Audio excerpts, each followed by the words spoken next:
Hello, hello, hello. Welcome back, welcome back, welcome back. Welcome back, everybody. Welcome back to some Monday Night Victoria 3. Man, it feels like it's been forever since I've been back on here. Hey, we got Rob right at the top here. Hey, my friend. Not going to be around a ton, but I'm giving you permission to say Italian hard. Italian. You know,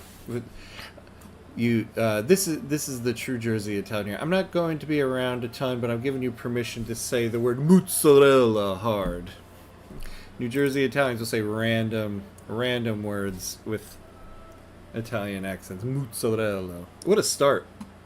What a start to the stream. Glad to have you, buddy. Alright, as always, let me make sure I didn't do anything wrong here. Hello, me. Alright, as always, let me make sure I didn't do anything wrong here. Hello, me. Okay, right back at you. Hello. Alright. Man, okay, where were we? It's always, I feel like this run is always, the Monday is always a catch-up. Trying to catch up where I was since last time we did this was on Wednesday. So we did some good work. We restarted the stream last week. Italian. Girls just girls just want to have fun. Let me tell you, because of this stream randomly now, like if I'm like doing chores at home, I'm just like, girls just want to have Lanfang. I don't think I'll ever not hear the word Lanfang in it. Hello, Barney. Good to have you in. Good to have you in. Good to see you. Hope all is well. All right. So we're doing good. Oh, we don't have Katai. Yeah, was that because somebody was going to mess with us for doing this? Maybe not. We'll check it out. But I know that we now have 20 arable land in North Borneo. So we just need to wait for it to finish incorporating and we can start getting some migration, which is excellent. So at this point, we'll think about Sintang and Katai, but we are kind of at a point now where now we want to build up the army so that we could eventually take on the Dutch East Indies, though their army has been growing. Look at that. Look at that. Okay. We're losing a lot of money. So let's not go gung ho here.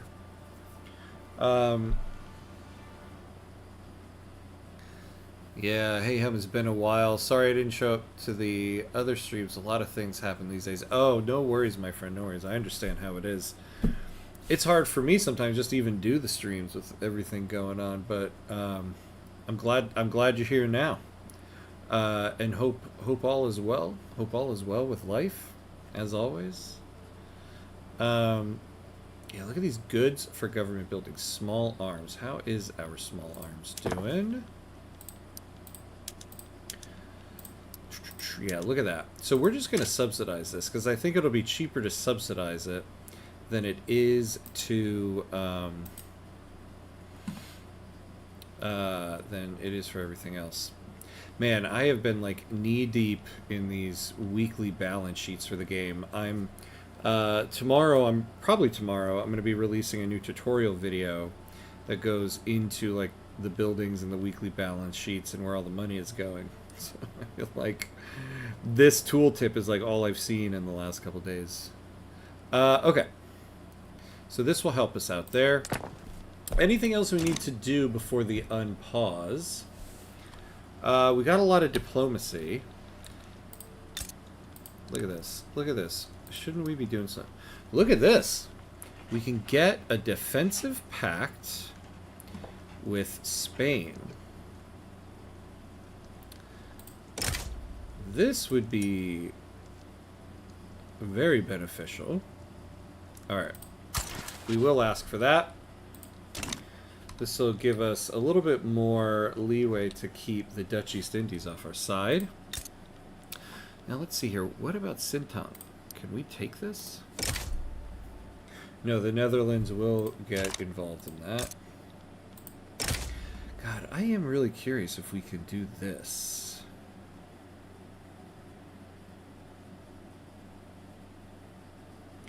They have a bit of a preference to support us. Yeah, but...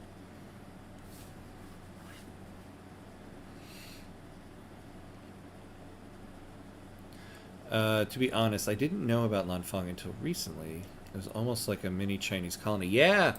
Yeah, before I started this run, I was doing like watching some YouTube videos about it, and it's really interesting. This is why I need to start a Discord server so I can like post all this stuff. But yeah, it was a bunch of miners from China who came here to mine the gold, and they kind of like ended up forming a country.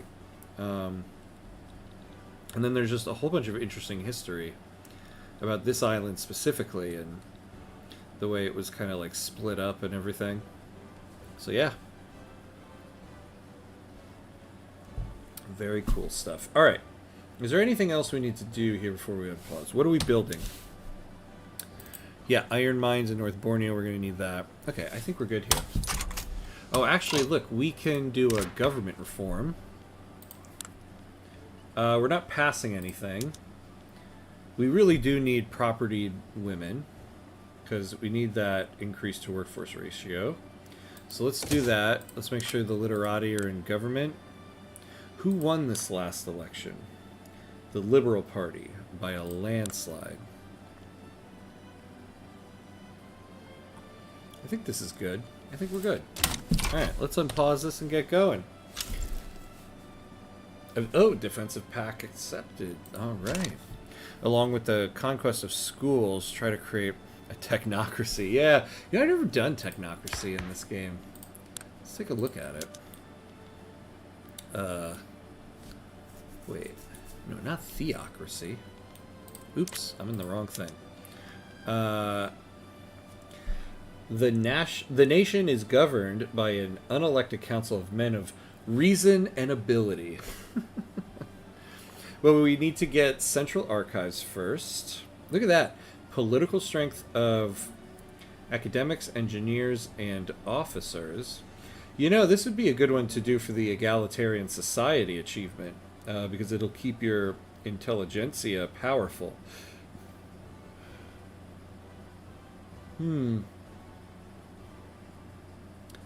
Governed by an unelected council of men of reason and ability. You know, this is, I like to say, this is how my parenting goes. This house is governed by an unelected council of men and women of reason and ability. That might not be what my kids say, but that is what the party line is.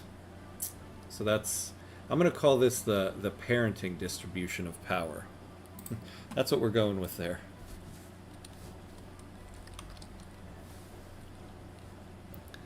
All right.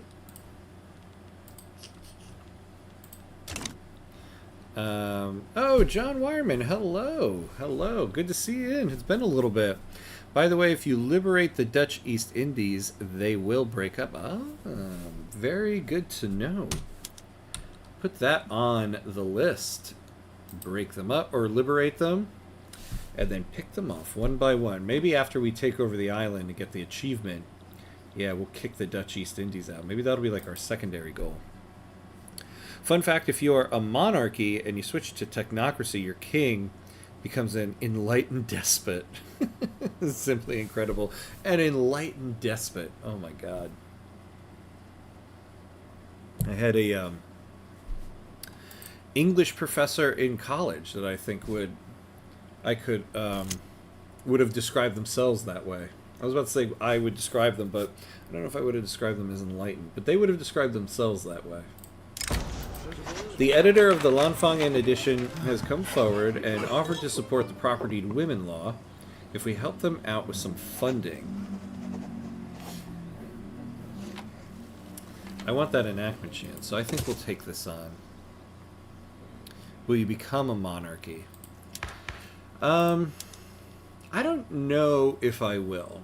I don't see the benefit of it yet, though. I do think that having the authority, the extra authority, could be helpful. I was actually thinking about it in the new update that comes out next week.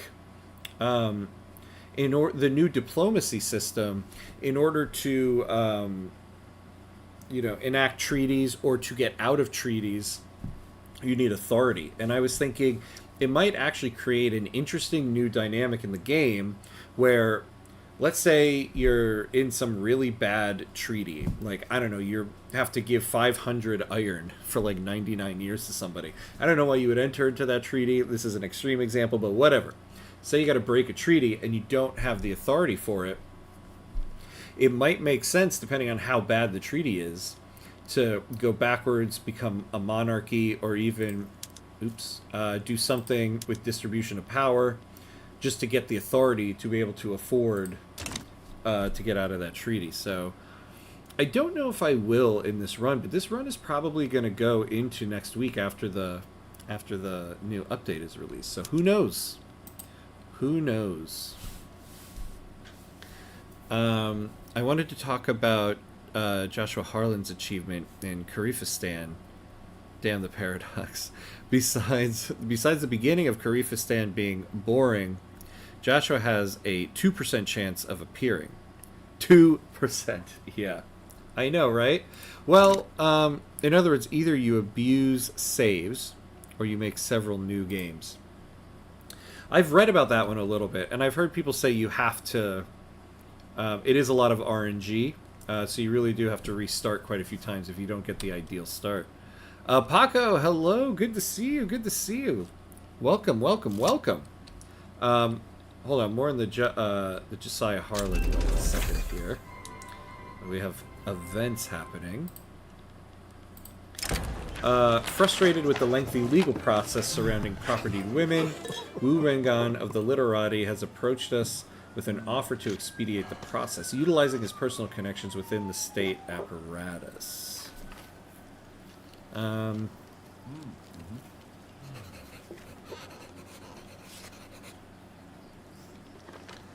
Yeah, I don't know so much. We do need to get off of noble privileges. I'd rather take more time on this one. The thing I find interesting about that achievement is that, so when we were doing our Cabal run, he did appear, but it seems like he disappears very quickly. So I feel like I've seen him pop up while I wasn't Kyrgyzstan, but it does seem like, I mean, like literally within like a couple months of game start, he like disappears. So I've never tried the run yet or the achievement, but I can see why it's on very hard. Are you going to colonize Africa? Yes. So one thing we did in the previous run, before we failed, we actually took over Madagascar here, and I thought that was actually very helpful. It's just this population is just amazing. So I think first thing we're going to do is we're going to start with Madagascar, once we can get a fleet going, and do a lot of our agricultural stuff here. And then from there, yeah, we'll try to butt our way into Africa any way we can, but I do think that is on the cards at some point. Imagine colonizing with Lanfang. A Chinese colony will colonize Africa with Chinese colonized people to have an African Chinese colony. I know, right? That's what you love about this game. Just the crazy alternate histories you could create. Make for some funny plays sometimes, right? Like Chinese East Africa over here is what we'll create. Dude, LA is on fire. How are you living the deportation of U.S. citizens over there? It is a crazy time to be here right now. I will say that much. I do live in a major city in the U.S., and so ICE raids happen quite a bit around me. I'm not in LA, so I'm not quite over there, but it's a bit of a scary thing for myself and for my situation and many others around me. because there's a lot of vulnerable people I know in my neighborhood and community. So it's a very tumultuous time, I will say. What's happening in LA though is very crazy. It is the first time a president has put the National Guard in a state with the governor of the state not approving of it since Martin Luther King walked the bridge in Selma, Alabama in 1965. Like, we are in a very it feels like we're kind of on a knife's edge right now, to be honest with you. Are you going to conquer some more of the island? Yeah. Well, so yeah, the aim here is to take the entire island because we're aiming for... Ooh, no, it's up here. The Miners Not Miners achievement. So starting as Lanfang, incorporate all states in Borneo and have the compulsory primary school law. So we need to take the whole island, but taking on the Dutch East Indies, everything in purple here is the Dutch East Indies. We have these two last states we could take on, but I'm kind of going slow with these because we've had some issues with major powers getting involved.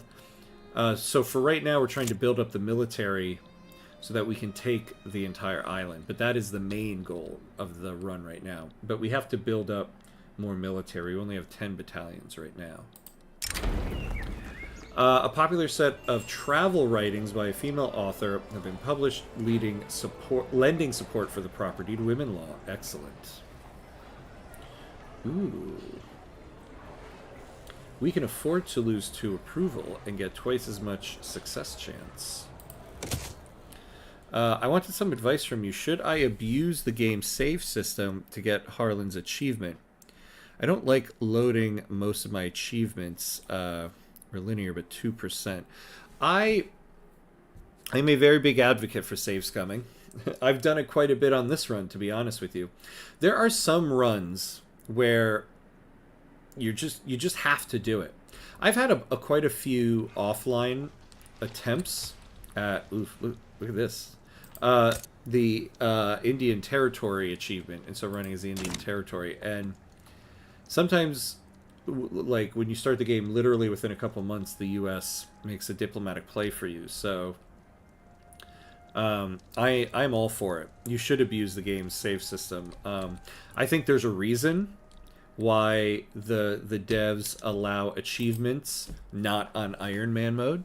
I think there's a reason for that, since all other Paradox games disallow achievements when not on Iron Man mode, because you kind of have to do that, because the game is hard enough as it is. So I support that choice. Are you going to build some cannons? Absolutely. Once we get our artillery foundry here, that's what I want to add in to our military. I want to make this more of a main army with infantry and artillery, and then create a second unit that'll be more cavalry. So once we get that artillery foundry, we're going to have some there. In 2026, Donald Trump declares martial law and appoints Baron Trump as the new enlightened despot, and will retire in the Maldives. I think all of that is possible, other than the Baron Trump thing. I think Melania Trump is making sure that Baron stays very far away from a lot of this. It kind of seems that way. Who of the Trump kids is going to be the next in line to take over all of that nonsense? That I don't know. But the next election cycle is going to be chaotic, I can tell you that much. Lanfang, the tropical Prussian roar. Yeah. We are the Prussia of Southeast Asia. More pragmatically inclined members of the landowners, currently opposed to the passing of property to women, have offered to change their stance were they to be offered certain political concessions. Such concessions would not be popular with the literati. Well, they can suck it up. because we got a lot of approval from them. We don't want. Oh, so we'll progress a phase. Interesting. We'll progress a phase. We'll add enactment time, which isn't so bad, but we'll lose 6 approval here. And we can afford that. Yeah, actually, we will take this one. All right, put that into study. Ah, Paco, thank you. Yeah. Yeah, thank you. I mean, it did take some time. This is the second run of it, but we learned a lot from the first one and came back strong. So now we will see. The big thing we're waiting for right now is to get North Borneo incorporated, so that we can start getting some migration there. Because migration is what we really need. We need people more than anything. Seriously, imagine if Trump or any other president put an end to the American project of republic and freedom. If the U.S. becomes a dictatorship, the Western world will fall. I mean, he's certainly trying to do that right now. That much. Oh, I was talking of the Trump dictatorship. Oh, okay. Apologies. Yeah, I forgot. Yeah, that would be. I don't know if I would call it a nice Victoria 3 run. Kind of how I have never once in the history of the game played as the Confederacy, because screw that. I don't know if I would play a Vicky 3 run. That Vicky 3 run. I am kind of worried about the next presidential cycle, because it will be very, very detrimental if Trump tries to mess with any ideas of a third term. I am kind of afraid of that, to be honest with you, because even if it doesn't happen, floating that around and making that now a point of debate is just opening a very difficult can of worms. I think that these protests in LA are very troubling.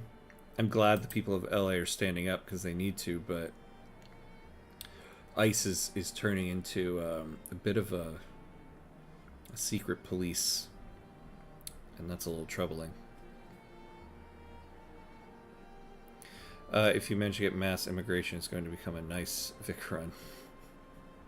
In this run or the Trump run? Oh, look at that. Progress to voting. We do have... Ooh, okay, we got a shortage of that. We do have migration controls, which isn't so bad for us because what we really need from migration are highly accepted pops. And so people with a plus 60 acceptance is really what we need anyway. I mean, I'm going to try to go for no migration controls if I can, but we're in a good spot right now with migration. In my runs, the U.S. always saw dictatorship. That is interesting. I mean, I've had quite a few runs where that does happen, but it's not always consistent. The U.S. is always kind of like a grab bag in this game for like what happens in it, stuff like that. It's kind of interesting.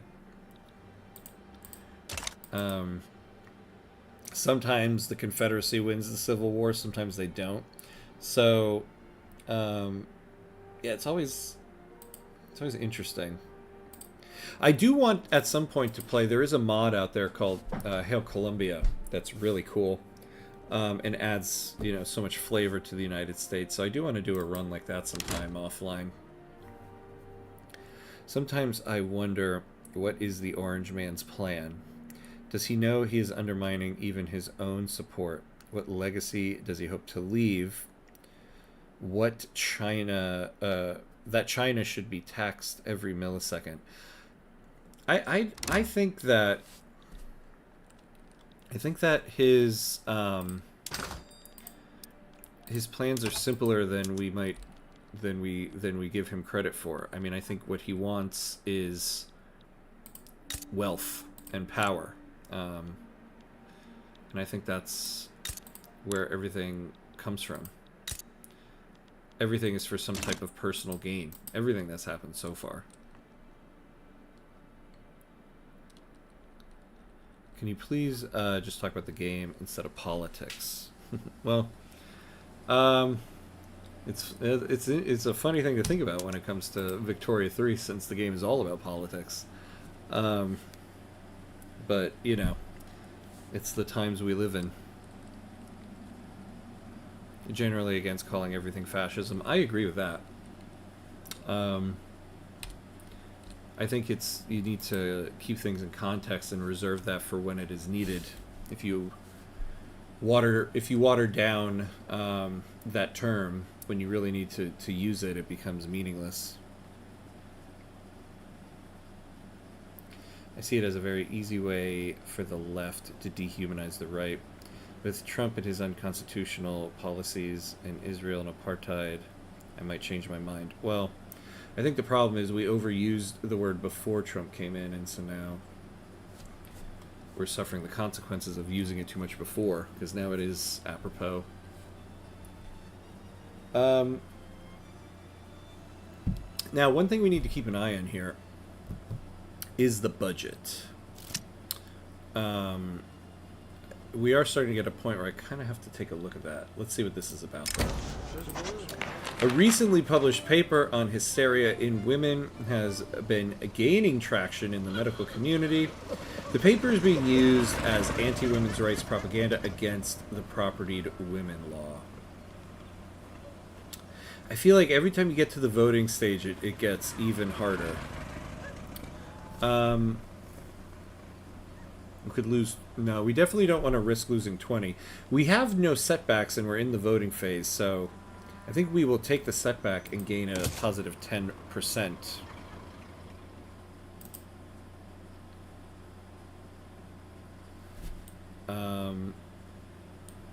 Yeah, talking about the game is talking about politics. Yeah. Speaking of Vic 3, the AI needs to be reworked urgently. Peru-Bolivia is always forming. The U.S. either becomes a bizarre dictatorship or becomes balkanized, and the damn Chile always eats Patagonia. I do notice that Chile, you never see current-day Argentina borders form. Chile always seems to really take everything down here, right? I do find that to be interesting.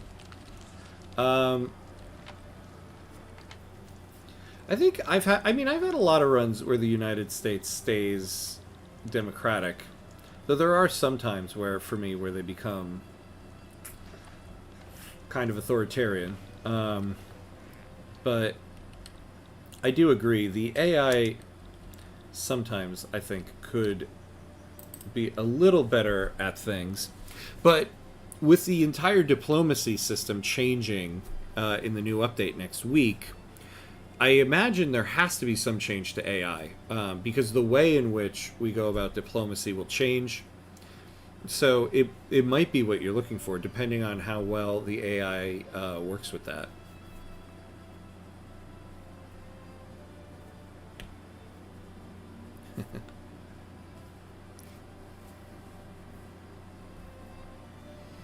You just don't want to talk or hear about real world politics. I mean, yeah, I think a lot of us feel like that, and we're at a point, you know, you try to avoid it and you just can't anymore because so much is happening.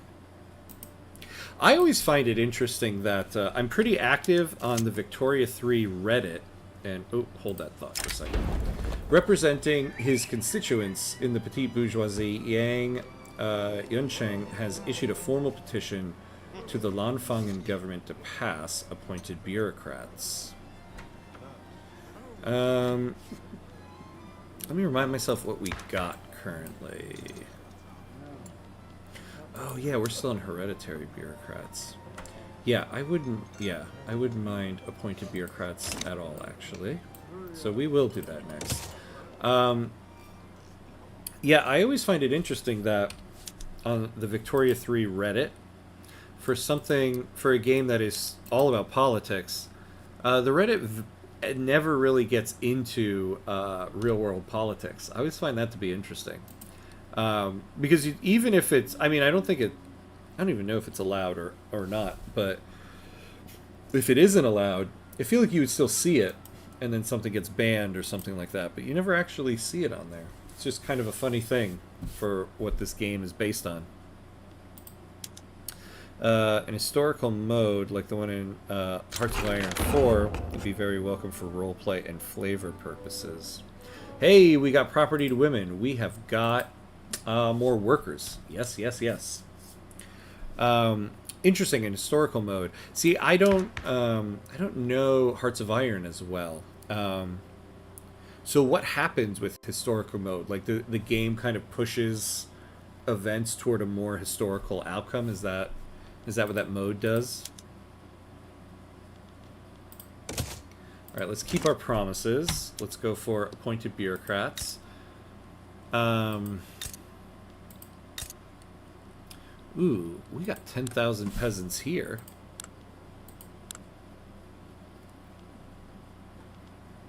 What could we use? Well, this is our construct. Let's see what's going on with our construction sectors. So we obviously need more iron. But we could use more wooden tools. So that might be a thing to build here. We're making dye plantations. We're making rice farms. You know, we have no tobacco.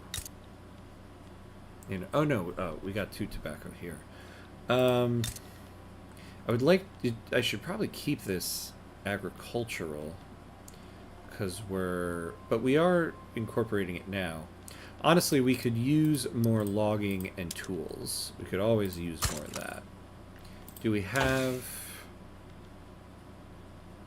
And we're gonna get the atmospheric engine pump soon, so let's get 1 coal mine out of there too. In historical, the AI takes the same decisions almost always. Oh, depending on you to change history. That's actually kind of cool. That would be an interesting mode for Victoria 3. Yes, like the borders and countries tend to follow a more historical trend. In this way, it is difficult for France to dominate the Soviet Union, for example. Yeah, okay, that makes sense. In historical, the AI is in like a non-historical, the AI is randomized.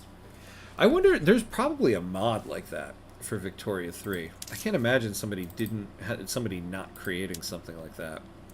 But that does sound pretty cool, actually. I would love to play a Victoria 3 mod like that. Everybody kind of follows the history. That would be a cool thing to add to the game because you might be able then to really get World War I in the game.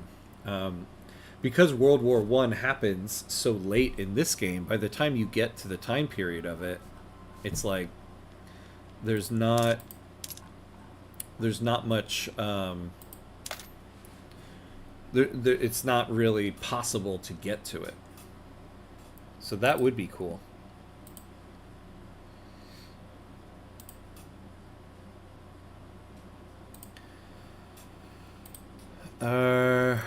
Okay. Yeah, so we need to get the budget underway here. Well, we can, we do have buildings to sell.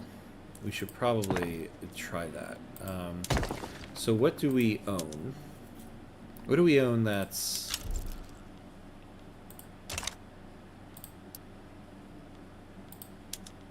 Why don't we sell a tooling workshop? Ooh, well, we don't have enough iron as it is. There we go. Yes, but the best of them, unfortunately, is out of date. Oh, yeah. In addition to fixing the borders, he had a claim system in Africa, so the African borders would be historic. Oh, wait, hold on, I missed... Oh, no, I didn't. Yeah. Yeah. See, that's the problem, too. Yeah, with every update, a lot of the mods suddenly become out of date. So, yeah, this Tuesday, a bunch of mods are going to become out of date. Hey, Paco! On Twitch now. Nice, moving over. appreciate it. The success that Dutch East Indies have seen with its policies of appointed bureaucrats have been noticed by supporters of Zhu Yatsen, who point towards it as an example of ideal government.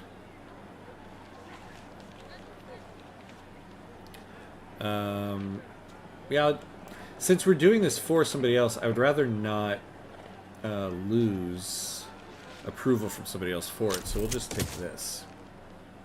Ooh, let's slow down. We got gold in North Borneo. Okay. Sorry, Paco, I'm going to get to your comment in a second. Let me make sure. Yes, this is a lifesaver. Okay. An ahistorical mode in Vic 3 doesn't make sense due to the mechanics. Yeah, I agree with that, unfortunately. In Hearts of Iron, decisions are based on pre-written paths. Even in ahistorical, it follows specific paths, but not historical ones, so it would be very difficult to add. Yeah, I agree with you, because, I mean, there's...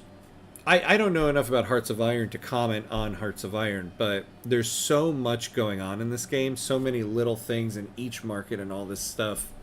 I don't know how you would really push countries toward historical outcomes. Hearts of Iron is more about war, so you could influence people toward the decisions they make for war. But in this game, it's about the economy, and economies are just so flimsy to begin with. So I kind of agree with that. Ham, make a play with mods. Make a nice play set and play with some country like Portugal, for example. If you want, I recommend some mods. Well, actually, I wouldn't choose Portugal specifically because I want to do a Portugal run later in the year because they're releasing an Iberian flavor pack. So later in the year, I forget what it's called, but they're releasing a DLC that's going to be all about Spain and Portugal, from what they say. And so I think a Portugal run would be kind of cool once that's released. There's going to be 2 flavor packs released this year. One that's focused on Iberia, and one that's focused on... Oh, hello, currency standards. Ooh, that's what we're moving to next. This. And then one that's focused on, like, Austria, Serbia, this area right here. So I might do, like, a Serbia or even a Romania run when that gets released. There is a very cool Australia mod that somebody made. And so I would love to maybe try to do that and create, like, see if there's, like, a small nation in that one. If it works.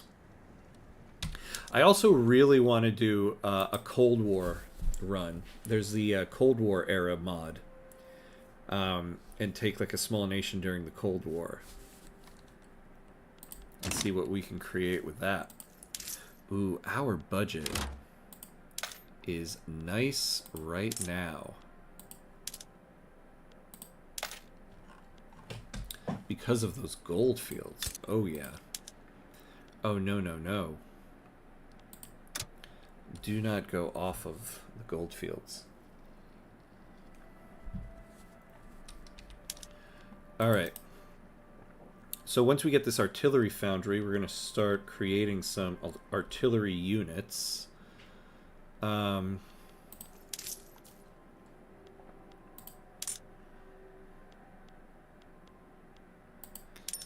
make sure we're not... Ooh, law of progressive study. Excellent. Yes, I would love to because vanilla is, well, vanilla. Yeah. It's like ice cream. Whoever says vanilla is their their favorite is lying. Yeah. I agree. I think that's why I love achievement hunting in the game. Achievements really add a lot of flavor to me when you're playing vanilla. And so my problem with mods is like...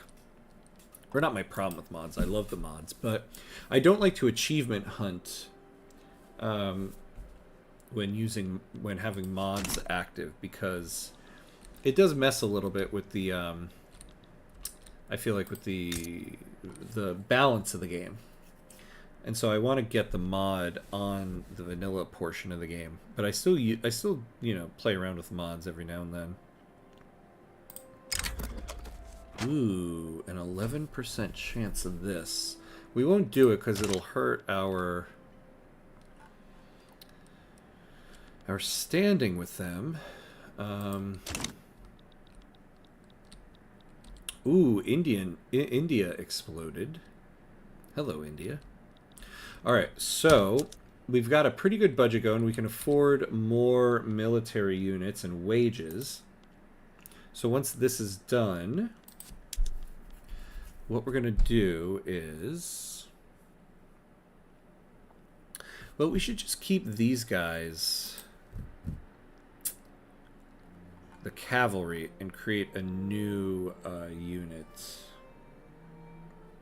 How is our arms industry doing?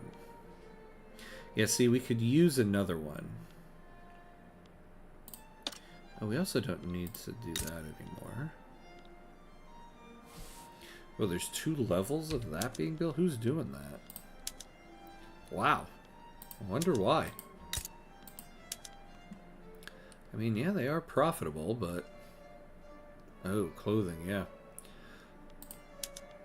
Also, what are we researching? I haven't looked at this in a while. So, general staff, that's fine. We're not really going to be able to utilize it yet, though. But field works, yeah. The atmospheric engine pump will be very helpful to us, especially for the gold mines. Actually, I think we're going to do that next, because we've got some time for field works. Alright, so let's do this. We're going to do that next, then we'll do fieldworks. And then the idea here is we need to get down to human rights. And we've got quite a ways to go, so we've just got to... We've got to do it. Are we getting tech spread on colonization? Yes, so we don't need to add that. And then we'll add banking. Then we'll go for modern sewage. Then I want corporate charters, so we can finally get a company going.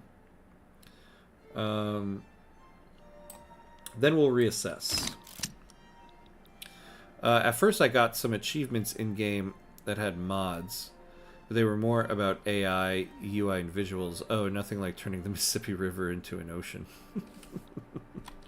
Yeah, so yeah, not so bad there.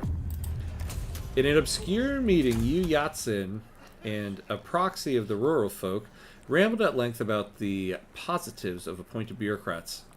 One was cognizant enough to take minutes. I always forget, do we like this guy? Oh yeah, we do like that guy. And we'll give the rural folk some power. I don't mind it. We'll get a 5%... Oh yeah, we don't need all that. Yeah, just give us this. Whoa, are they at war right now? Is that what's going on? Oh, they're trying to take Sintan. Okay, if you guys are gonna take Sintan, I want to know, like, is somebody gonna mess with us if we go for this? It doesn't seem like it. Disagreements between the petite bourgeoisie and the literati are causing conflicts in government. Come on, guys. Get your acts together. Yeah, we can lose... Ooh, actually, I should have calculated the authority before I did that. Okay. The recently translated works of Daniel van Galen have become popular within the liberal movement. The relationship has developed to the point of Daniel van Galen openly endorsing the movement. Oh my god, why do we have a million events popping up right now? A new guard of literati bureaucrats are outshining the landowners in every aspect of their work. This is a very encouraging omen for the efficacy of appointed bureaucrats.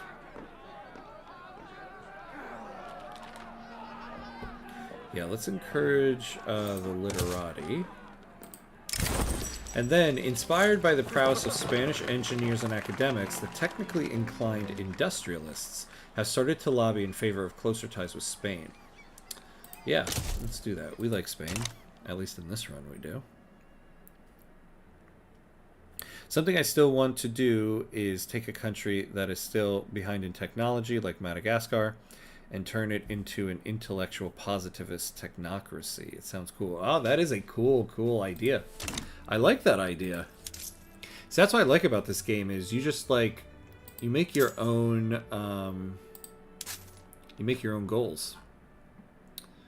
So I like that idea.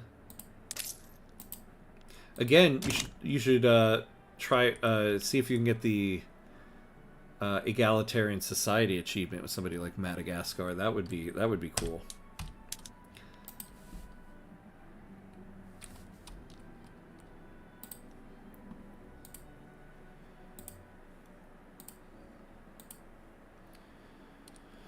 All right, let's.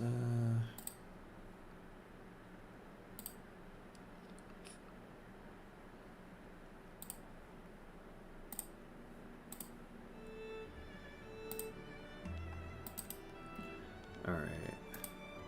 Maybe before we do something... But they're going to take Katai if I don't make a move here.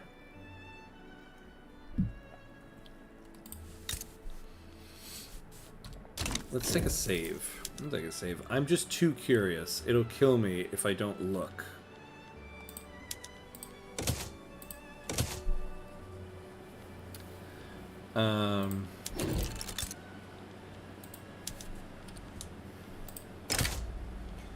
With Spain, they might support us. I just want to see what's going to happen here.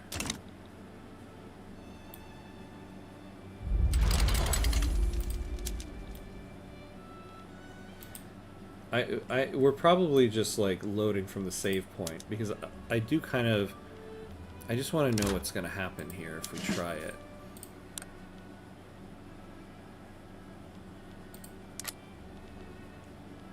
Do we have conscripts yet? We don't have conscripts.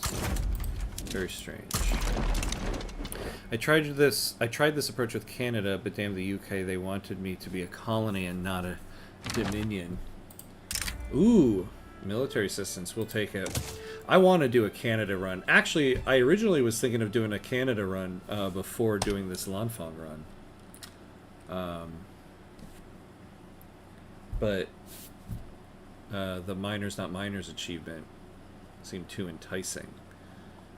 But Canada's a fun one to do. It's tough because it kind of goes against the rules of my streams here that I like to do small countries, and if you take Upper Canada, which I would want to do it with, they are a minor country by 1 prestige point. When you lose 1 prestige point, you're then like a small country.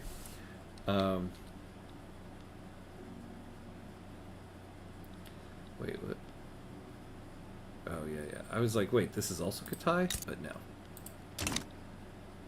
But I do want to do a Canada run at some point. Maybe even next. I don't know.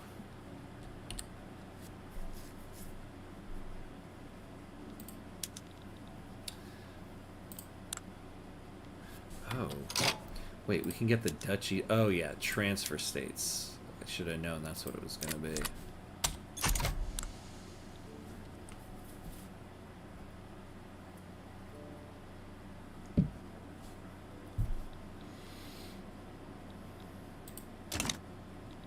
Well, if we can take Katai, then the island will just be us against the Dutch East Indies. I think ethno-state is one of the most useless laws in the game. It rarely appears. It only serves as a bizarre role play with Japan or Transvaal. Okay, let me remind myself. Wait, which law would that fall under? Oh yeah, ethno-state. Here we go. Acceptance from... Yeah.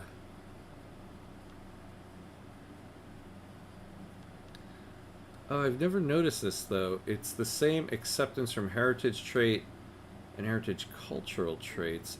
Oh, you don't get any acceptance from cultural traits, though. Only heritage trait. That is the big difference. Interesting.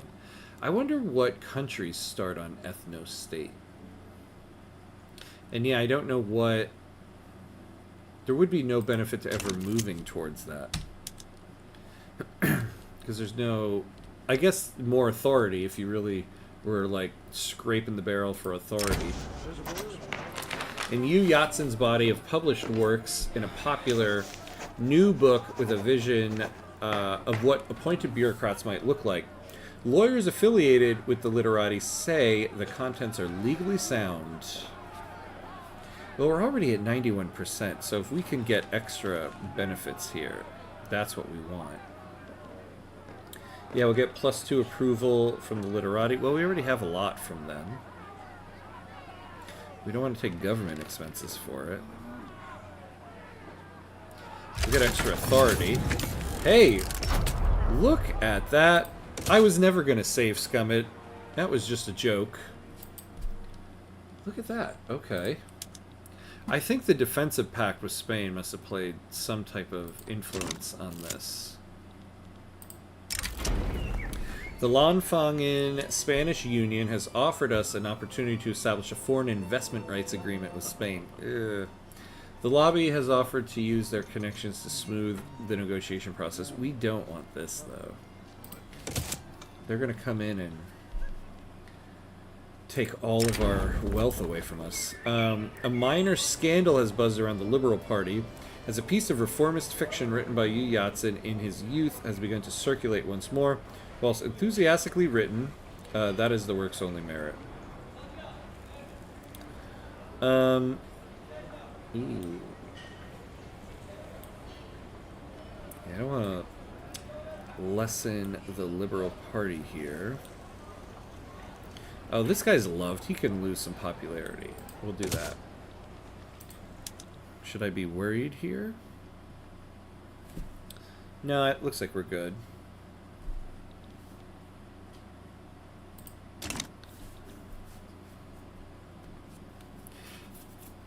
Oh, hello there. Hello, Jenny L. Young. Hello. Yes, I am on again. I'm back. Back, as always, for some Monday night... Monday Night Victoria 3. Oh, shoot. Oh, thank you for that. See, I always want to learn about pronunciations when I play this game. So that reads like Shua. Shua. Okay, Shua. That's good to know. Thank you. I a lot of times try to look up the pronunciation of things when I can. Like, especially if they're not names or anything like that, because I don't know how much... Well, I guess you can look up names and stuff. But look at that. That's cool to know. So XUE is Shua. Very cool. How are you doing? Good to see you. Oh, let's speed this up a little bit here. Shua. Shue. With a question mark. Oh, so it's not that. Is it just Shu? Shu?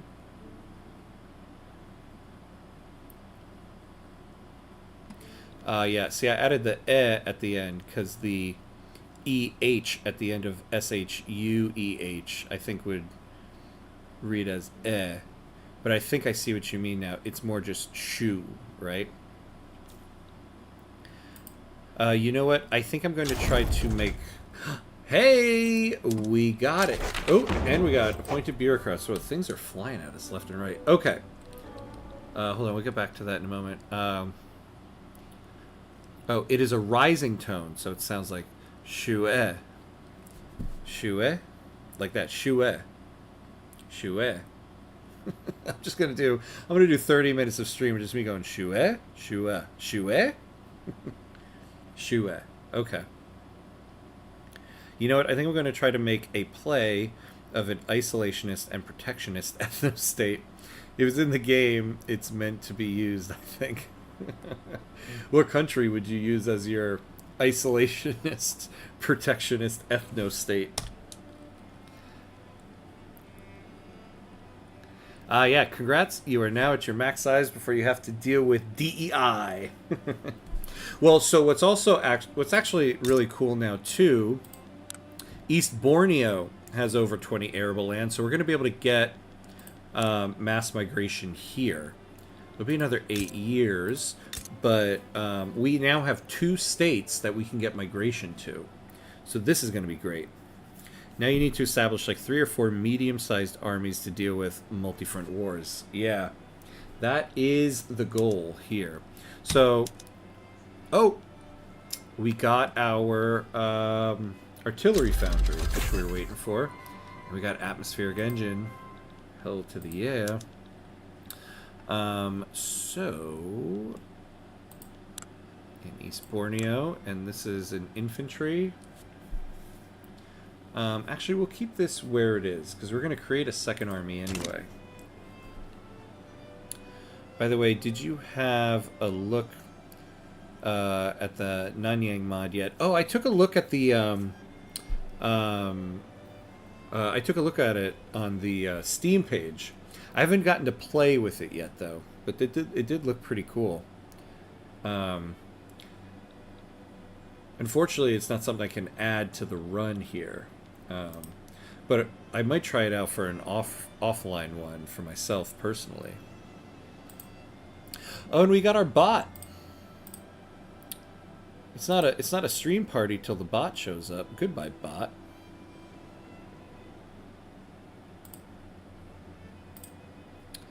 Maybe Transvaal or some crazy country in Latin America. Transvaal is tough though because your accepted culture is like almost absolutely no people. So as an ethno state, that's going to be a tough one. We're not getting any immigration from China yet because to get migrations you got to be incorporated. So North Borneo is going to take another 7 years, and East Borneo is going to take another 8. You also need 20 arable land in order to get it. So we had to do some fighting in order to get that. Hey, they decreased our autonomy, and we are now, look at that, up to 61. So now that we got the arable land, they changed us to a vassal. Okay. Now we just need to wait for incorporation, and we can start getting some migration from China. General Yatsen has made public statements in support of the Liberal Party, bringing into question the political neutrality of the military. Let's add momentum.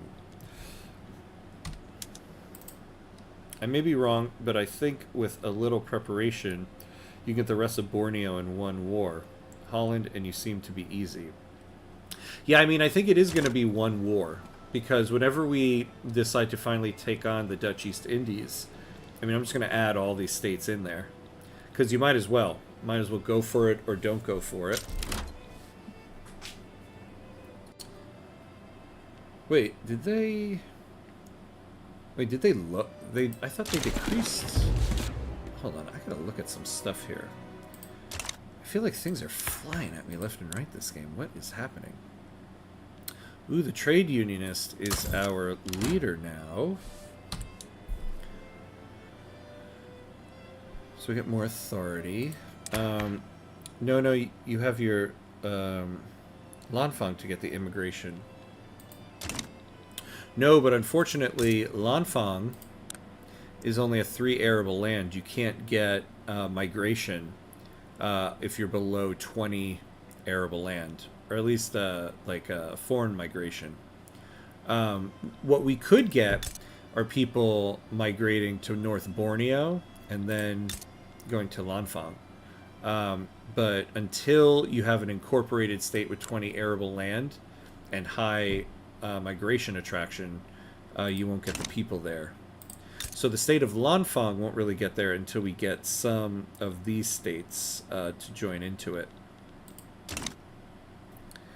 That can then move to your other areas. The problem is China, since last big update became closed borders.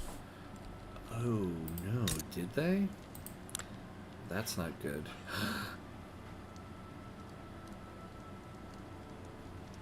That's not good. Well, I had heard there was somebody on stream too that was saying Korea. It's possible to get a lot of migration from Korea here. So they have no migration controls. But that is a very good point you just pointed out. I did not think of that.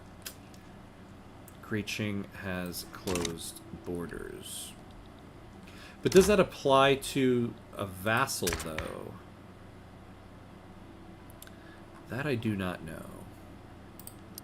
Oh, the landowners are persona non grata now.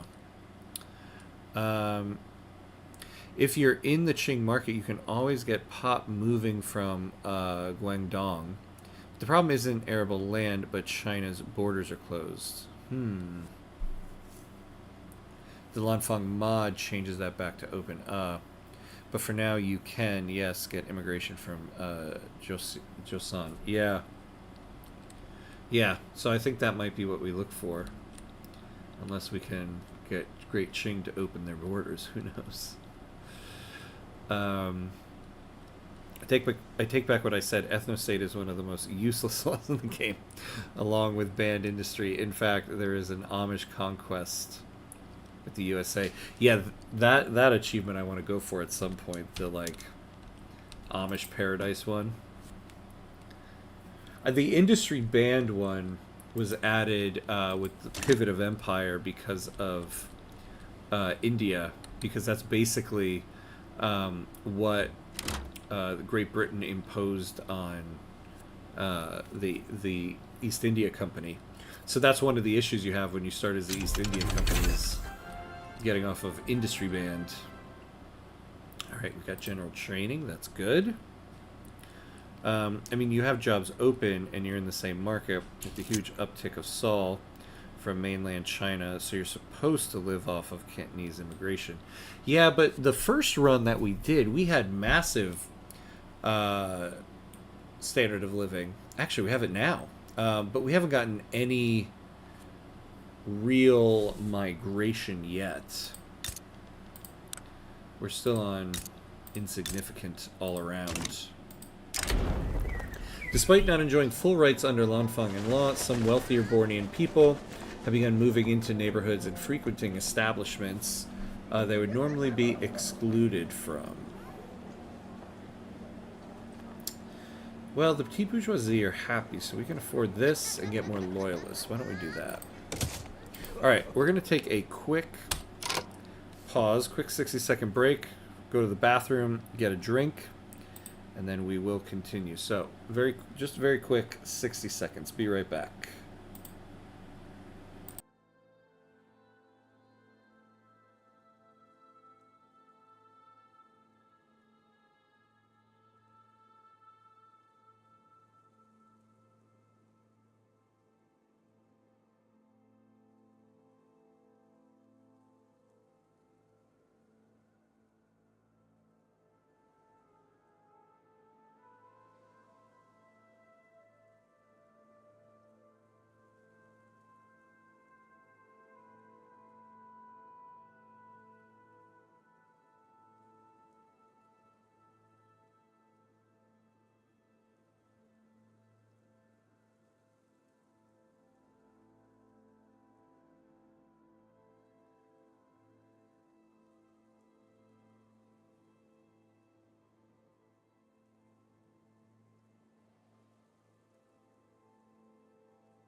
All right, and we're back. And we're back.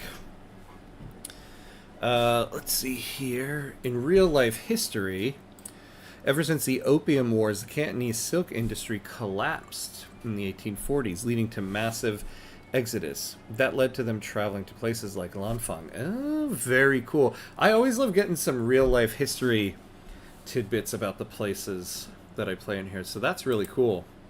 I was saying before this run, I'd watched a couple videos about Lanfang in history. It's a little difficult to find, but there were some. And so it was really interesting to dive into the history of it. Because, yeah, it also seemed like it also started because there was a lot of miners from China that came here to mine the gold. Which I'm wondering if this is going to turn into a gold mine.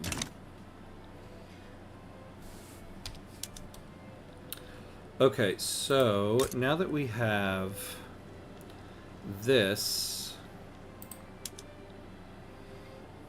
what do we have here? So we have 3 line infantry, so let's make this,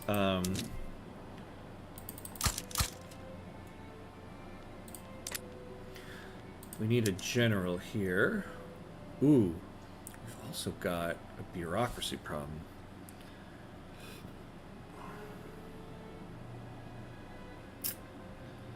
Let's see.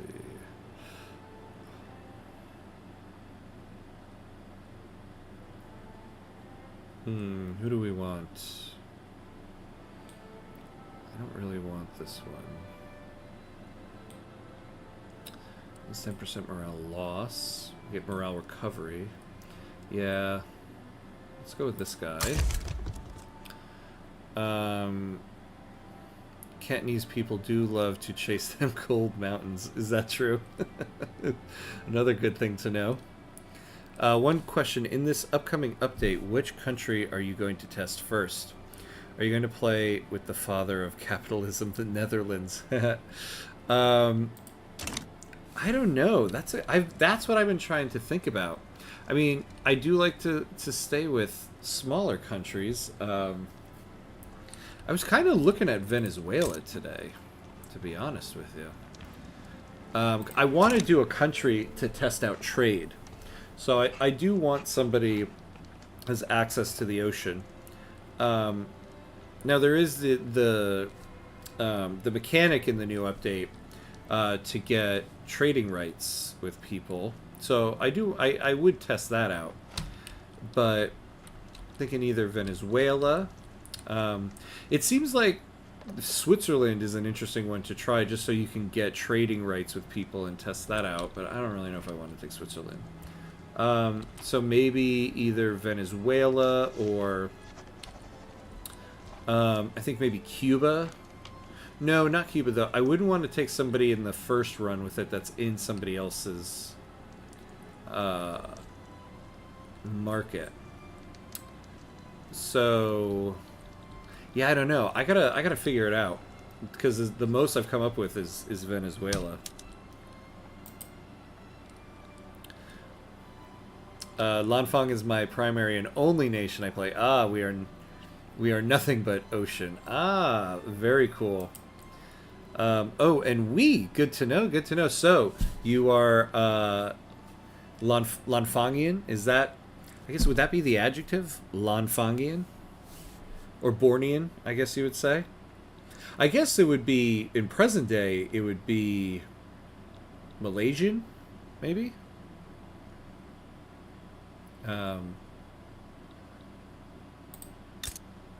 Yeah, right? Cool, because I know right now the island is split in half. So I guess it depends on if you're on the north side or the south side.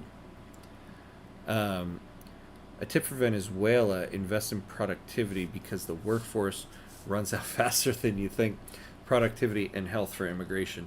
That was just like my Paraguay run. You run out of workforce very, very quickly. But yeah, good to know it's very similar for Venezuela. Alright. So we're building stuff for East Borneo. We've got some turmoil, though.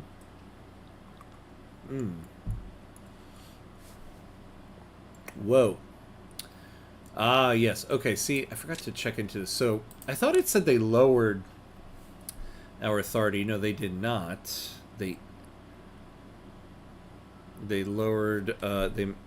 We lost standing.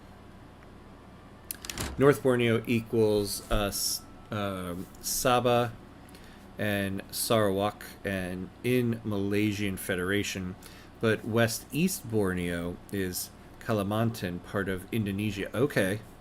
And if you're asking me in real life, I'm a Hong Konger Canadian. Ah, very cool, very cool. Good good to know, good to know. Good to have you then.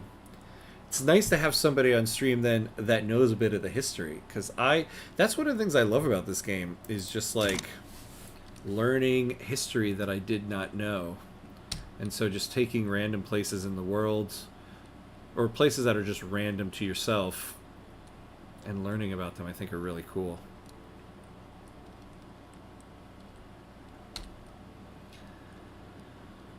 All right. Now the other thing is we do need to get a navy going. Now, hold on, let's slow down here. I got to address this problem first. So Great Qing is going to bankrupt us here. What's going on?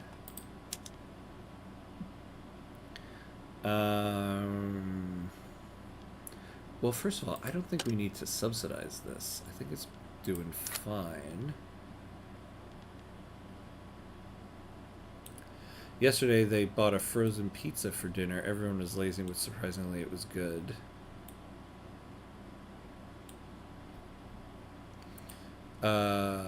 Wait, what is that in reference to? Who is they? A frozen pizza dinner night, hey, is never a bad thing, especially when you're tired. So this is going to be tough for us.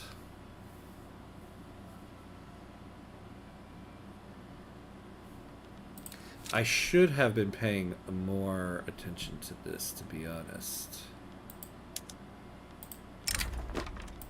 So we're going to request market control just because they're going to reject it. It'll lower things up. Start doing things to rebel. Yeah.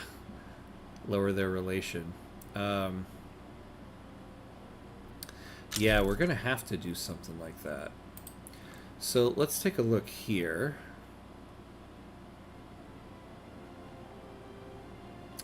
They were supporting our regime.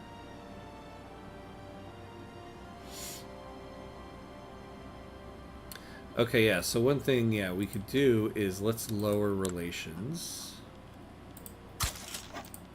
But what we really could do also is become a little bit more economically independent. So grain is a big one. You know, I think what would help maybe is to get Madagascar in our owned by us. Yeah, the market reliance thing is always the best way to go, because becoming self-reliant is just going to be needed anyway. Let me remind myself here. So, but we can't start our own diplomatic plays anymore. This was a mistake. I should have been paying more attention to this.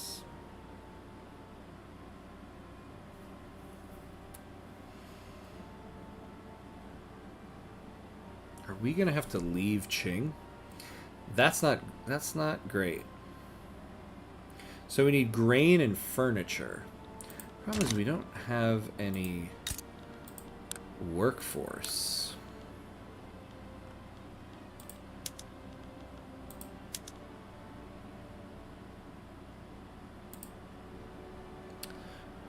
Grain is a hard one. Borneo barely has any spots to grow grain. Your best way is importing from Burma, Siam, and Vietnam. See, but that's the problem, though, is when you because we're in the Qing market, we're just importing into the Qing market and not necessarily to ourselves, which will be different next week when the new update comes out and the new trade system. But for right now, you'll never grow enough. You're better off doing cash crops. Well, unfortunately, taking Madagascar isn't an option now because we can't start our own diplomatic plays. We could have taken them and then done it that way. Did I ever turn the music down, by the way? Whoa. Damn, I've had, like, the music blaring the whole time. Okay.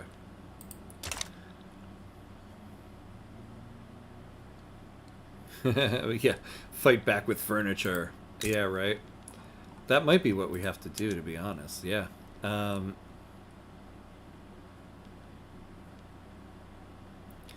Okay, so this, though... yeah, we just need to higher up in this. And then...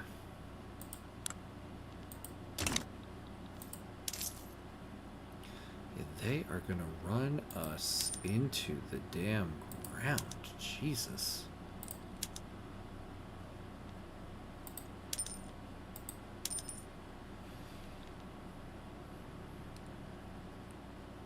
I don't want to have to cut back on the military. Remember, you are controlling the roar of East Asia. Let's compete with the Chinese.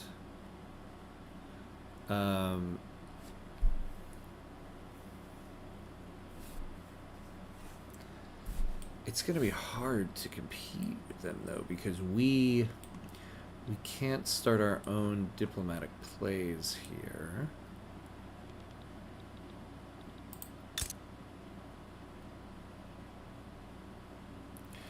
Yeah, that's a good idea. Pay the military when you're getting ready to scrap the DEI. We might need to go down to something like this. You know, we're gonna get rid of the greener grass campaign in North Borneo right now because we can't really utilize it until they're incorporated. So we're going to we can also sell buildings. I keep forgetting to do that. But for right now, we'll do this. Okay. So this will keep us afloat for now. I guess we don't really need to create the fleet now. But this is difficult. So now we don't really... We're kind of battling against Great Qing now.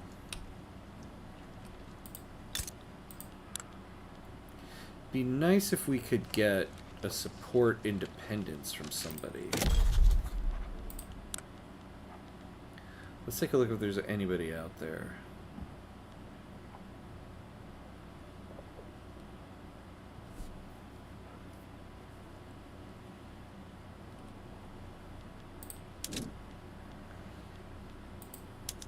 No. There isn't.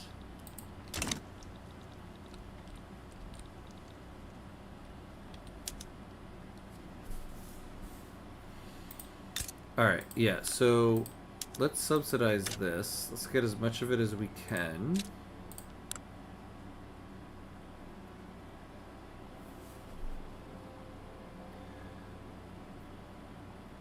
Yeah, the grain thing, though, that is troubling.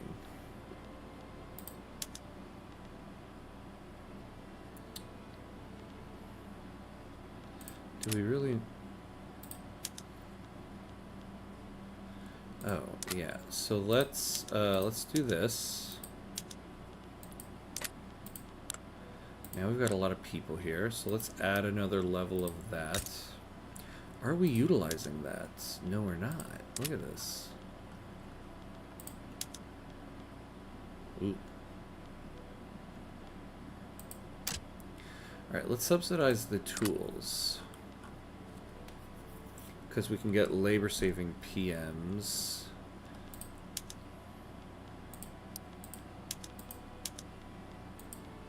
And then what about here?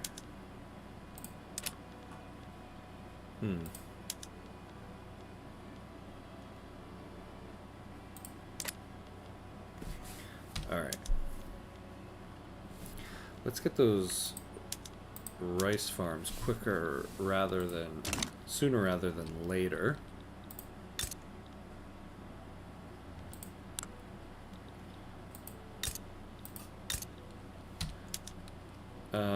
And let's do the ones in East Borneo first, because I want to get these people on there.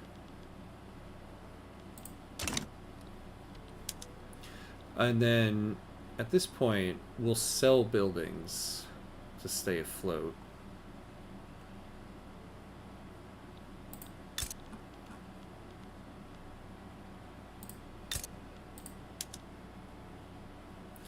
Yeah, I mean, this should be okay.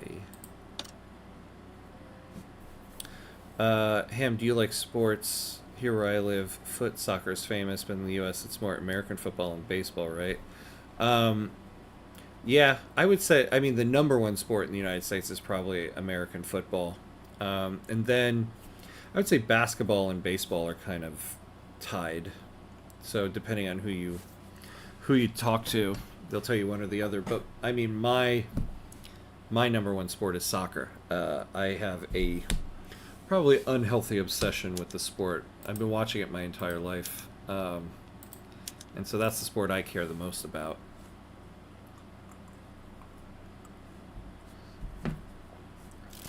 Though the U.S. team has been making me very sad as of late. Dang, Shu King has offered... Oh man, I butchered that. Has offered to spend some of their personal wealth to fund the creation of a university in Lanfang. Excellent. I always love this event. Though I don't know who's going to be working at it. But we can use it, I can tell you that much.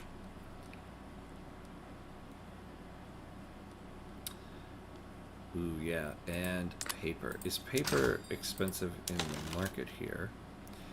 It is. I wonder if we can... Wait, do we have any trade routes going? Yeah, we do. Oh, we're spending... Oh, we inherited some trade routes. Let's get rid of that. Let's get rid of that. Yeah, fellow soccer fan, are you going to watch the Club World Cup? It's going to happen there. Oh, yes, I know. I will be watching it. I would love to go to it, but, you know, the ticket prices are just, like, outrageously expensive. But I'll definitely be watching it. I love the Club World Cup. I've loved the Club World Cup for a long time, even before this new iteration. So I kind of love what they're doing with it now. But yeah, I'm actually very psyched for it. It's going to be a great summer because we have the Club World Cup. Here in North America, we have the CONCACAF Gold Cup. So that's always fun. So that'll be starting. And then, you know, MLS is happening at the same time. So it's just, this is going to be a heavy summer of soccer. Remember, in modern Hanyu Pinyin romanization, X is a pinched lip sh sound. Oh, yes. Okay. In older renditions, it's Xiu Xing. Okay. But sh. That's right. I gotta remember that. So an X is a sh sound. So, like, let's see. Do we have any people?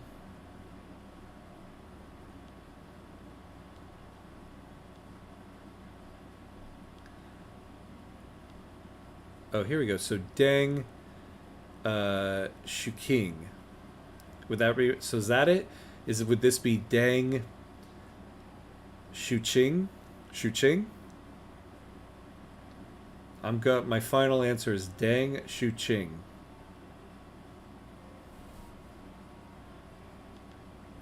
My leader of the industrialists. Wait, so you, like me, are a cult soccer fan. Most people only care about the Champions League. It's a shame. There's so many cool stories like Auckland City in 2014 and Seattle Sounders. Oh yeah. Oh, I love I love the true wait, ching the Q is a sharp ch. Oh, ching. Ching like that. And yes, that'd be correct. Haha, I got it. Yes. Ching, a sharp ch. Yes, a lot of people only care about the Champions League, and I love the Champions League. I mean, it's the Champions League, right? But I love the true global nature of the game, and I'm somebody who, grew up in the United States, so I am very much into North American soccer, into U.S. soccer. I kind of hate the this idea that like Europe is the be all and end all of the game. I think it kind of negates the most important part of the game that is so global. Like, because I feel like a lot of times when you talk to people like that, and they're like, "Oh, the only thing that matters is the Champions League," you have a sport that exists everywhere in the world. Literally, everybody in the world is playing it and has a team. But they'll tell you, well, the only thing that matters is Europe. You're like, oh, okay, fine. But then even of Europe, the only thing that matters are like 5 leagues, right? England, Spain, Italy, France, and wait, who am I forgetting? And Germany, yeah, right? So only like 5 leagues. But then a lot of people too, you talk to them and they're like, of those 5 leagues, there's only like 4 or 5 teams that really matter. And so now you've taken this game that is truly global and completely boiled it down to about 25 teams. And that's all that matters. And I hate that to no end. I hate that to no end. But here's a golden question. Which would define his character, Messi or Ronaldo?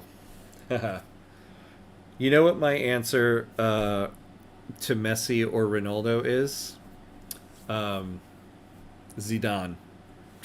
That's my answer to Messi or Ronaldo. I find it so funny because here in the United States, like I've been watching the game my whole life, right?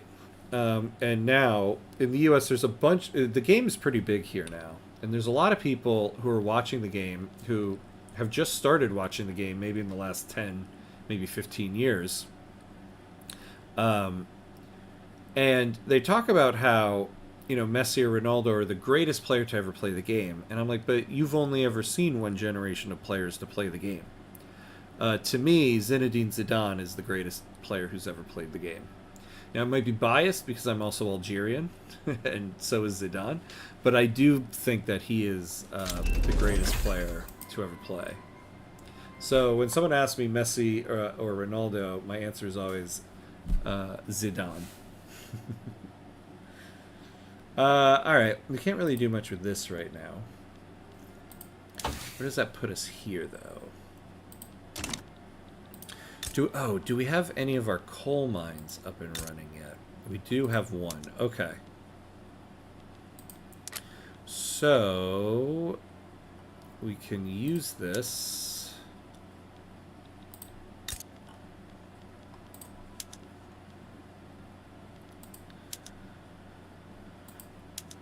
All right. Yeah, shortage. Here we are waiting for the next tens. Yeah, I know, right? It feels like we're in kind of an in-between phase right now. Although I have to say, I am a very big fan of Mbappe. I think Mbappe is like the next one, despite the fact that the poor guy leaves PSG and the first thing they do is is win it all. Poor guy. But I do love Mbappe. Now, as Zidane, it just so happens that he's also half Algerian. So, does that have anything to do with it? I don't know. You can be the judge of that. But I think Mbappe is one of the best right now. like, of the current generation. So we can't do anything with these gold... Oh! Here's part of our problem. Oh, God, in Lanfang, you gotta get on the gold fields. How are we not... Oof. Oof. I like the Club World Cup because we can see the best teams in the world. I really want to see how the South Americans, Africans, and Asians will do, as well as GOAT Auckland City. Yeah. I mean, the thing I love about the Club World Cup is, like, at the beginning of the Club World Cup, you know, it took a long time for Europe to win it. It was all Brazil for a long time. And, you know, Europeans would always be like, oh, well, the European teams weren't really trying, but you go back and look at those games, and I watched them. They played their first teams. They were taking it very seriously. They just weren't winning.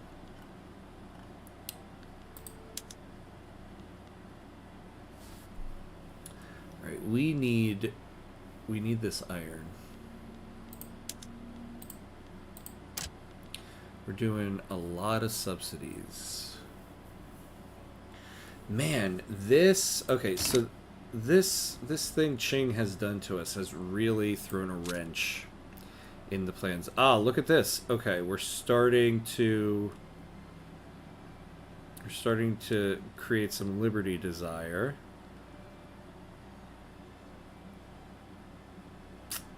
But yeah, this has really messed with us. Honestly, I hate to say it, but we are now in a situation where we might have to declare against Qing. I tried to play soccer when I was young, and let's just say my talent made people cry. Oh, yeah, I played when I was younger. I played fairly competitively. I played through high school, and I played in college as well. I mean, I wanted to become a professional player. Didn't quite make it, but I wanted to. Yep, that's right. Keep building the economy. Just keep it going. Problem is, we don't have... The problem is we're running out of people to work the buildings. So even as we subsidize, we're just taking people away from other places. We need to get to 1857 when we can start getting some people to Lanfang. What's helpful is that our standard of living is incredibly high right now. So... once we get these states incorporated, we can start getting some mass migrations. Yeah, I know. It would be so much easier if we could get that immigration. We need that immigration.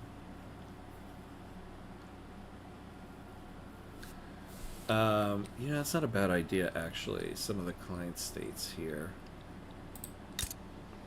Like, well, no, we can't now. See, this is the other way Qing has really messed with this run now. So we can't start diplomatic plays on our own. I think our play here really is we have to try to get independence.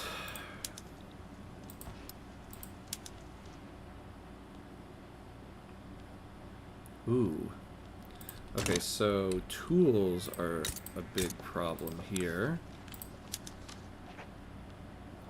So we need another tooling workshop.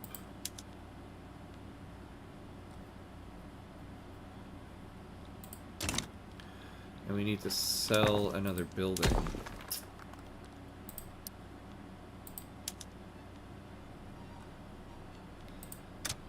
Which is fine. I mean, it's better that buildings are privately owned, but... radicals in Lanfang seem to be getting support from discriminated Bornean citizens within the state.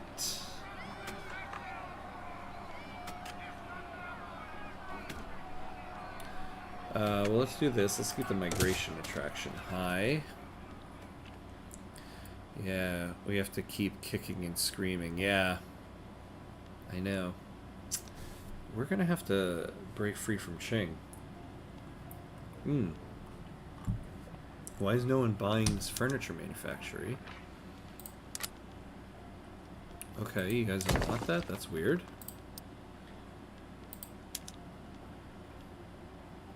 Alright, we can sell this. There we go. That'll buy us some time. What we really could use now is somebody to support our independence.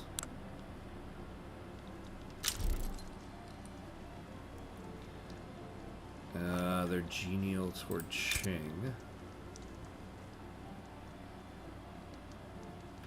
Do you ever play board RPG? Like, you mean like tabletop RPGs?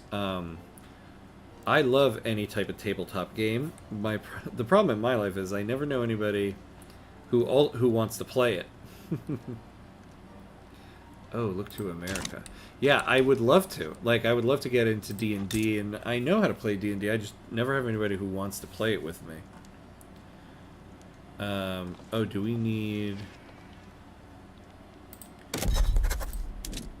We can't have any strategic interests. Maybe we do need to build a ship, at least one.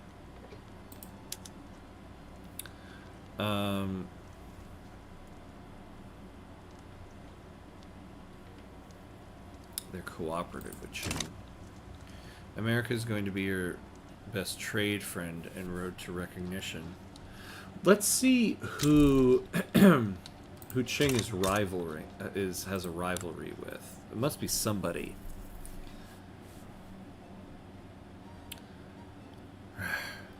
Not much.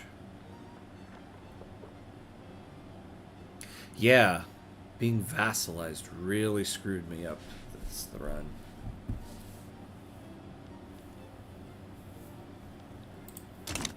Nobody wants to... Okay, so here's the one thing, though. Qing's army, though they have tons of people, their armies are weak. So if we... And they would have... If we declared independence, they would have to naval invade us. So we do have a benefit. As long as the damn Dutch East Indies didn't get involved.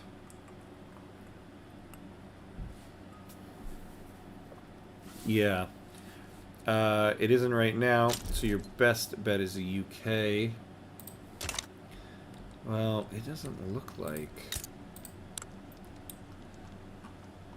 They're cautious toward us. Ooh, yeah. Okay, so who can we... Oh yeah, screw those guys. Yeah, let's start improving relations with them. Spain is not gonna help.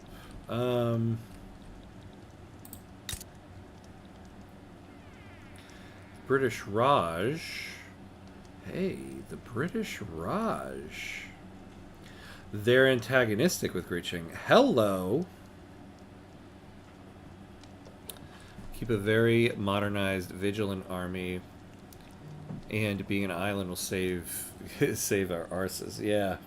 It will, as long as the Dutch East Indies doesn't get involved. So we can change government ideologies here. Okay. That will give us about 7 there.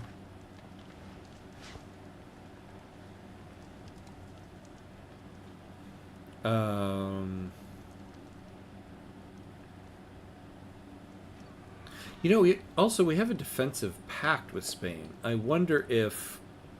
I don't remember, actually. If we declare independence and Qing says no, is that them creating a diplo play against us?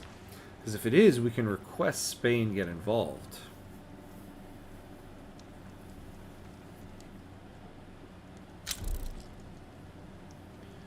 Alright, we need to increase relations here. So for the time being, we'll stop doing that because I want to get them...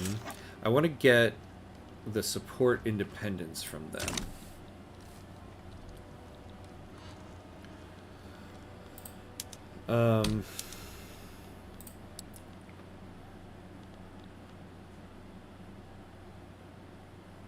Oh. So this is part of what's happening here. With the private queue stopped. Alright, we're gonna have to get rid of the construction sector. For now. We gotta sell something. Why isn't anybody buying this? What's wrong with you people? Oh, wait. Did I just screw myself on this, though?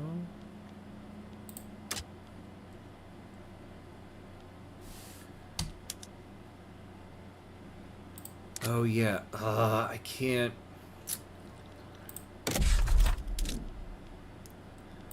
sell buildings if I don't have the construction sector.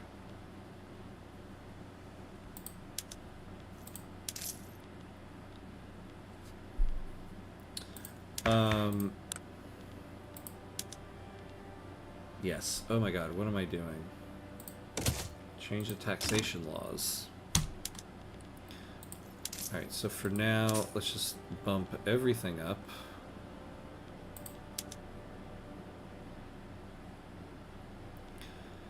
We're gonna have to, like, tax grain here. I hate to say it, but...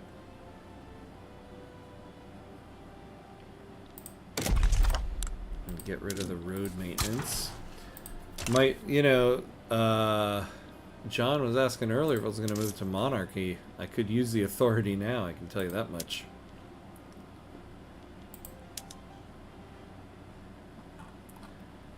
Ugh. What's our interest rate currently? Not good, that's what it is. Man, this vacillation really messed me up. I was not prepared for that.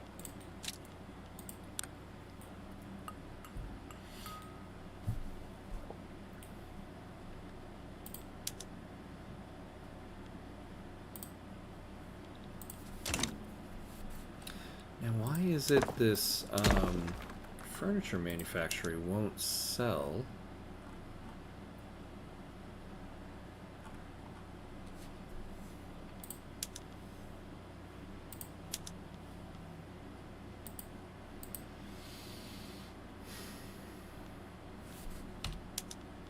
Not good.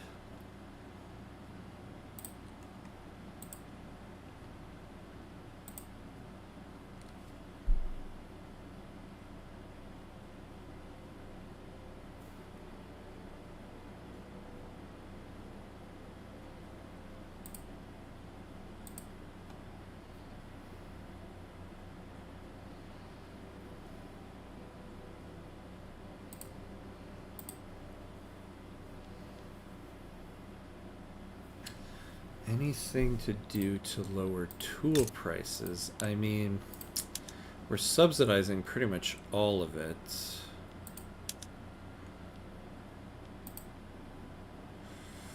I could put the road maintenance back on to give us more of a throughput, but we need it for the taxes.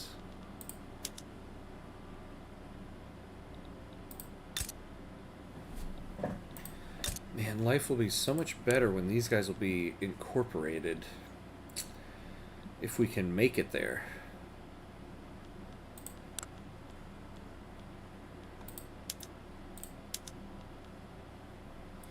What are clippers in this market? They...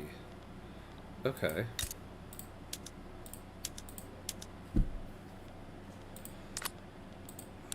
So we can get some more infrastructure there. Do we have a port here?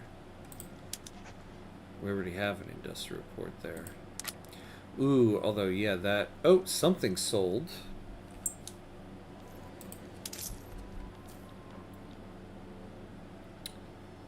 It was probably... oh, thank God for that.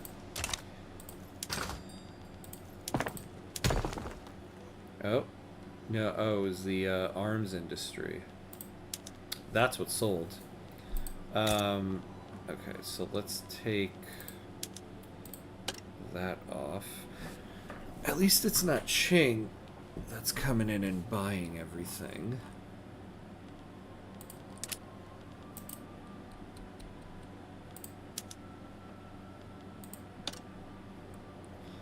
We should be able to take some of these subsidies off.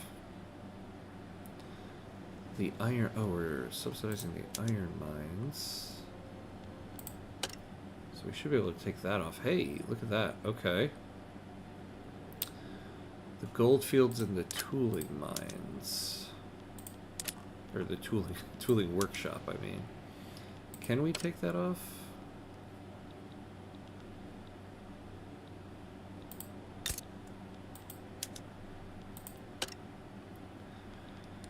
Alright, this is a little more manageable.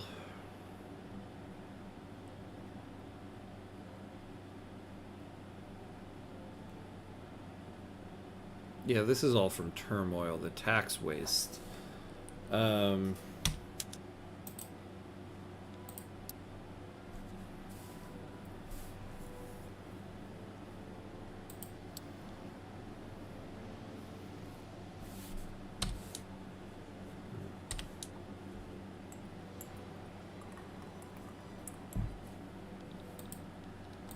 Oh, so now we've got max relations with these guys.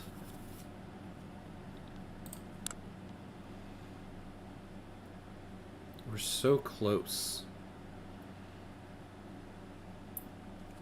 Because we're an unrecognized power. Ugh.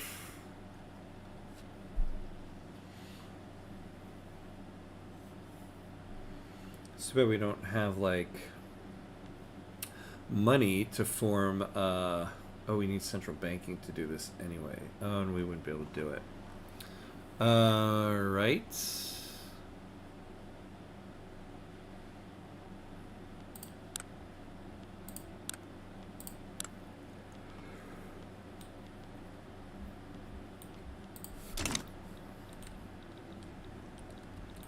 And now what's going on here? Yeah, a little bit harder here.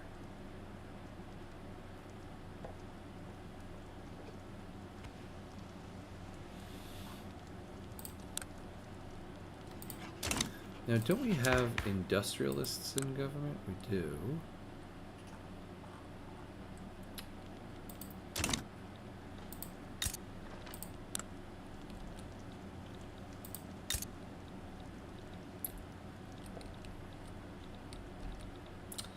Who else doesn't like Ching?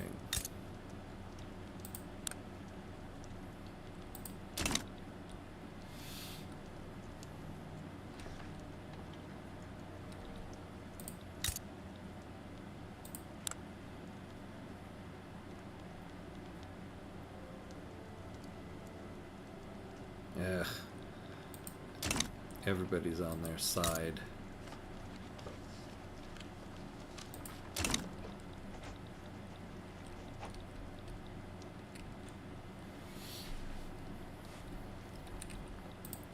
What about the Ottomans?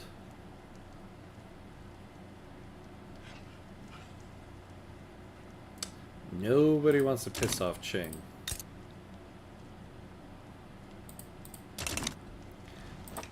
Ep2 US?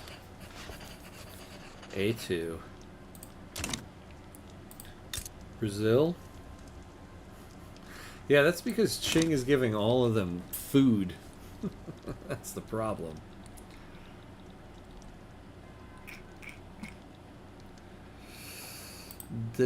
Damn. Poop and poops. Alright. Well, we're at okay, we're at 77%. This thing damn well better advance on December 19th.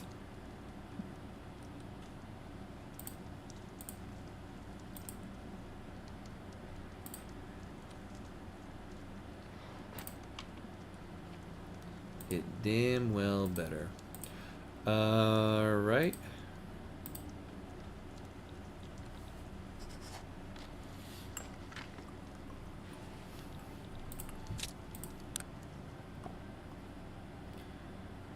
Ooh, okay. We keep, like, just hanging on there. We need more grain. And we're losing money like crazy again.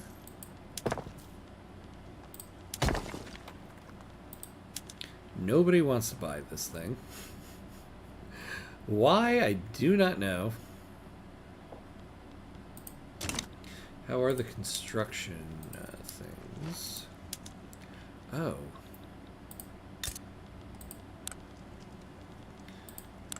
Well, why aren't we using our iron frame buildings?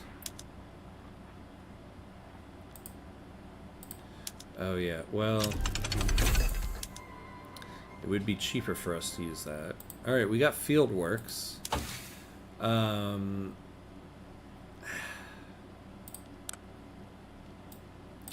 Honestly, I think we need this right now.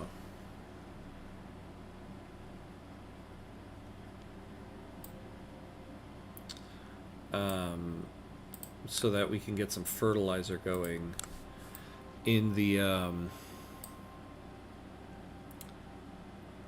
the farms.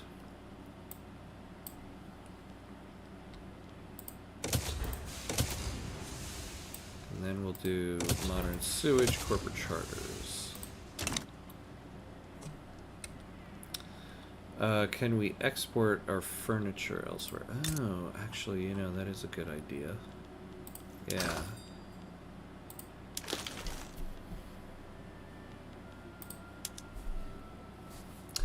Well, the furniture, though, what is the price it's going for? Yeah, what about the luxury furniture?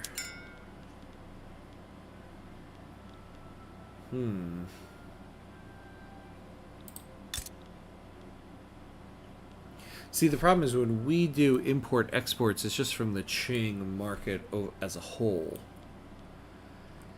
It's not from our state specifically.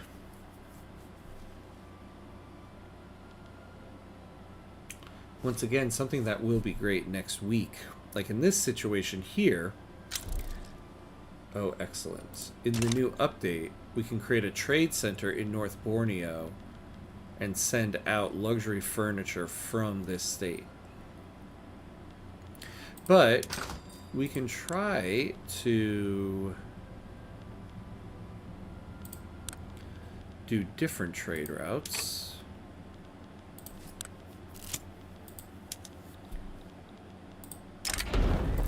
In collaboration with the Liberal Party, Shu Yat-sen, look at that, I got it that time, Shu Yat-sen has secured a deal for cheap and quickly distributed pamphlets in support of the party. Yeah, let's do that. Oh, actually, do I care? Oh, yeah, that's good.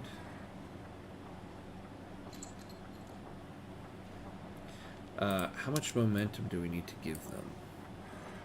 Yeah, they've got quite a bit. Alright, let's do that. Yeah. So we should be trading the goods. That's kind of what we're doing. Well, oh man. These were profitable a moment ago.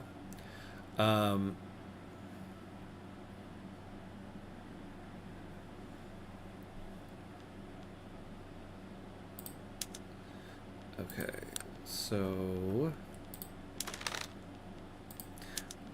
Actually, yeah, we should try to export...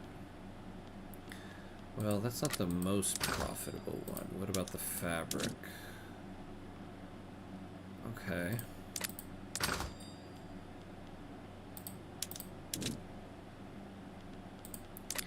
Yeah, let's look at the luxury goods.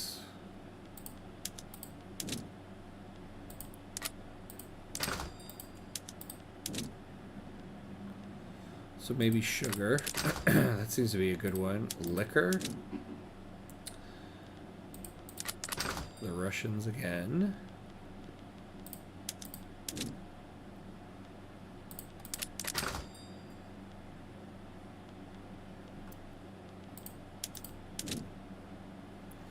So we'll do tea to the British. Ooh, yeah, here we go. Silk to the British. So that's our 5.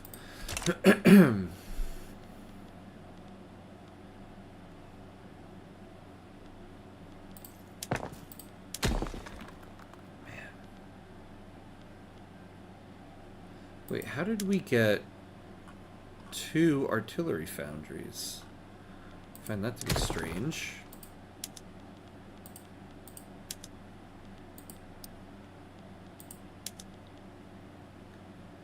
Alright, we could sell the iron mines. Or the logging camps. Let's sell the logging camps. Alright. We got per capita taxation. Let's see what happens on our Monday update here. Ooh, look at that. That is excellent. General Yatsen has made public statements in support of the Patriotic Party, bringing into question the political neutrality of the military.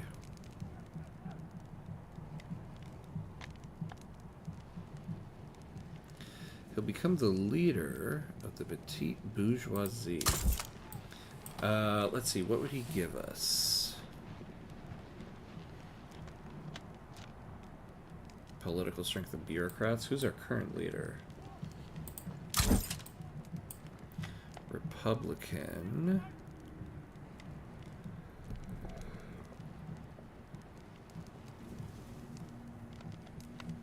Yeah.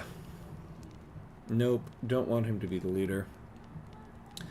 I guess we can give momentum to them. I don't mind that so much. Alright, so we're not hemorrhaging money as much here.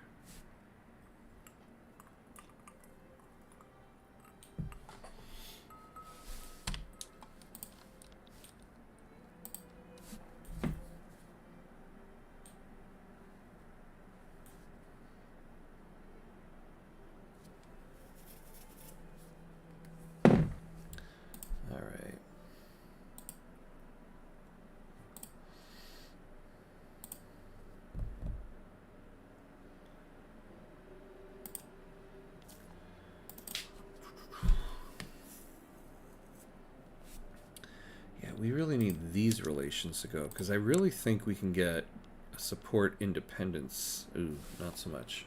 Oh no, it was the British Raj. Well, we're already at max relations.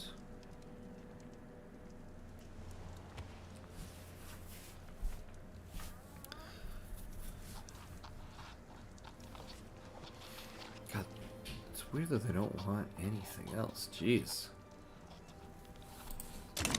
Yeah, and you know, it's true. Like Spain, you guys are being useless here.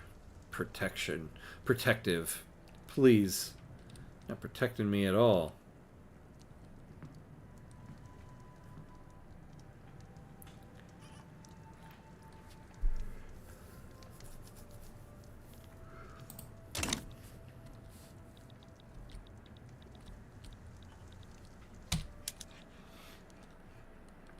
Look at this. They keep raising.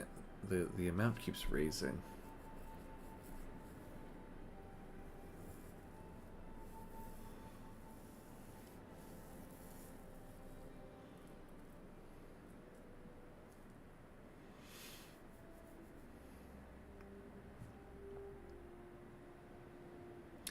Yeah, the tax waste.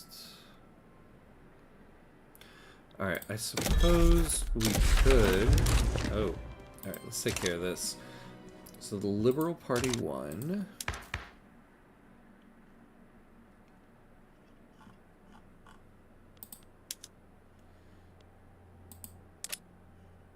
The rural folk.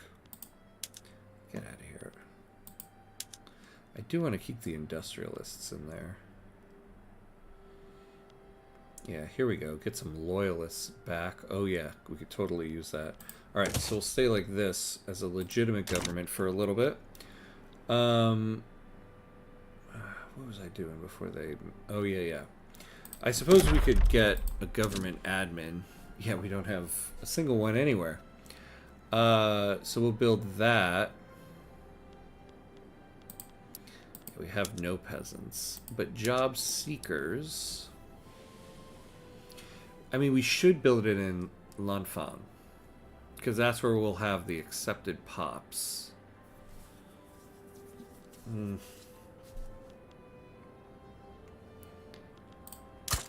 do it there. And we'll do that sooner rather than later, because we really need it.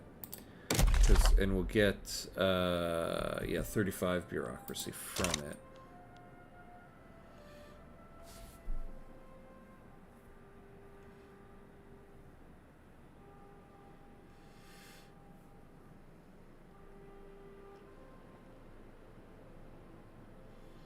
What are the institutions we have again? Oh yeah, law enforcement. Oh, actually, which we do kind of need right now.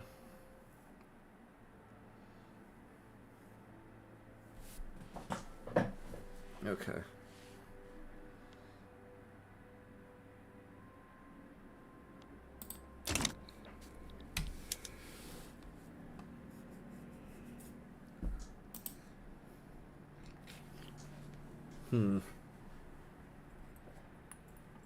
Wait, why are the trade unions so unhappy?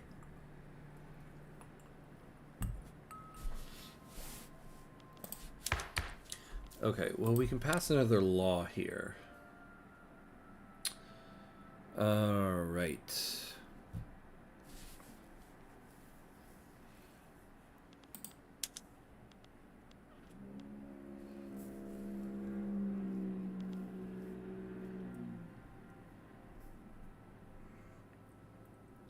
It might be worth getting off of agrarianism here. We'll lose a little bit in government dividends efficiency.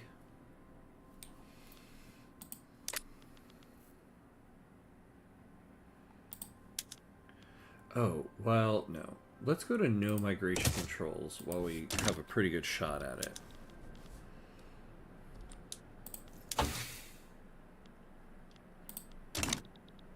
How many livestock ranches do we have? Just one. When we pass intensive agriculture, I was thinking maybe we could get some fertilizer from that. But no, no, no.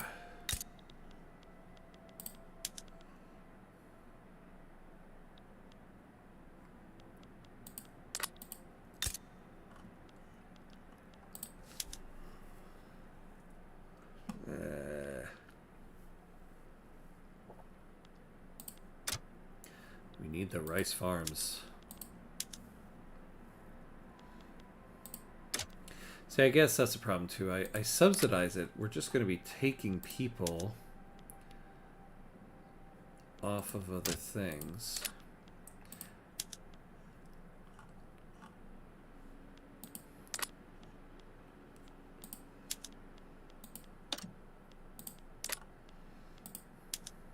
So yeah, let's get that.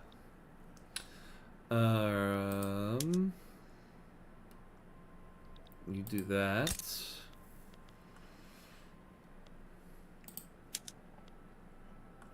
Oh yeah, look at this. Okay, we don't need a level of coffee plantation.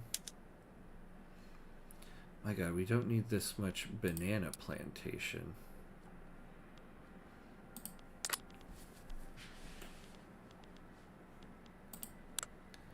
Alright, so we got some unemployed people here.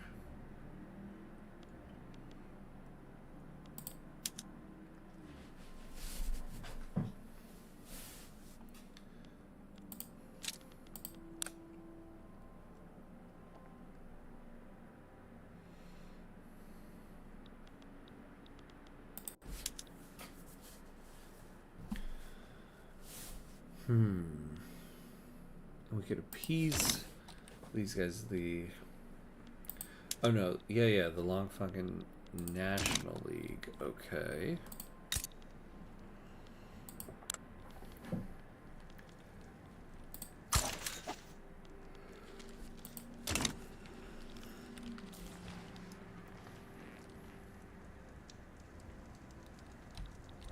Oops. You know, every time the budget goes like this, it means there's a gold field not fully hired. I guess not.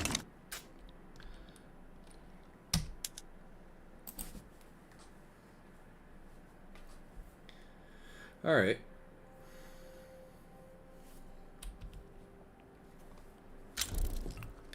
Oh, nice. Okay, progress the study. That's good.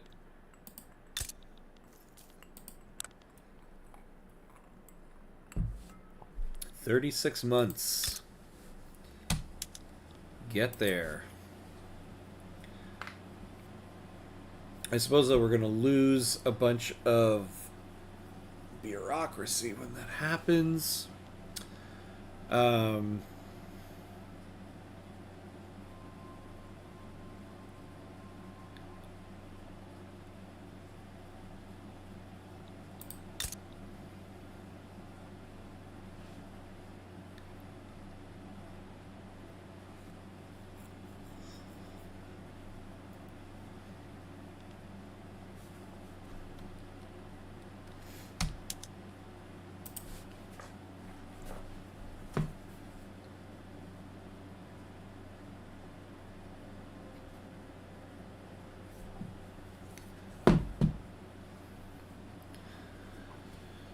Yeah, might as well get started. Do you have a paper industry? Not really.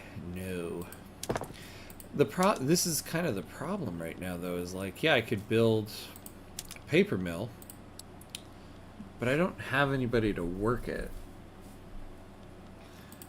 Now I could try to... Oh my god, look at this silk import. I could import it to try to make it cheaper. Oh, look at this.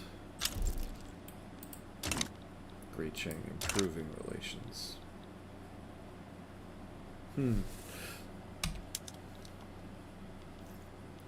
Oh, you know,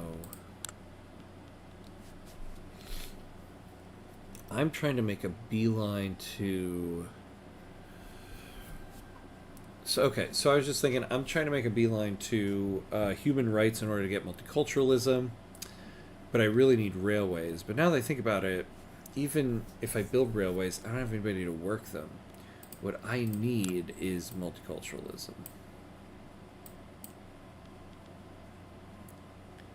Yeah, we can't wait 26 years to get it.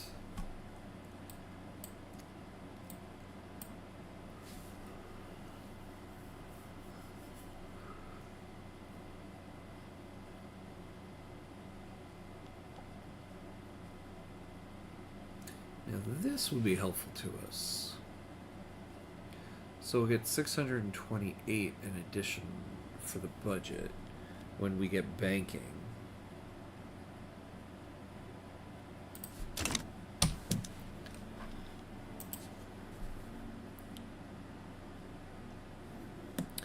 Traditionally, egalitarianism is a big boon for Lanfang. Oh, progressive voting, that's good. Is it? Is it?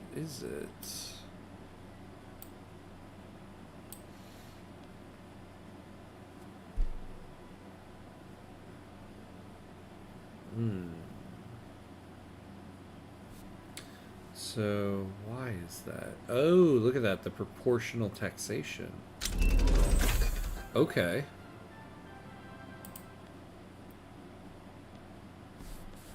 So I'll add that onto the list.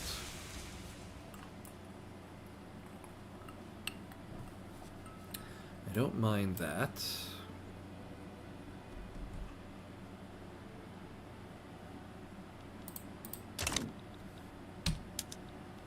Alright, we still got a healthy investment pool. So we just need to make sure we have things to sell. God, this thing cannot incorporate quick enough.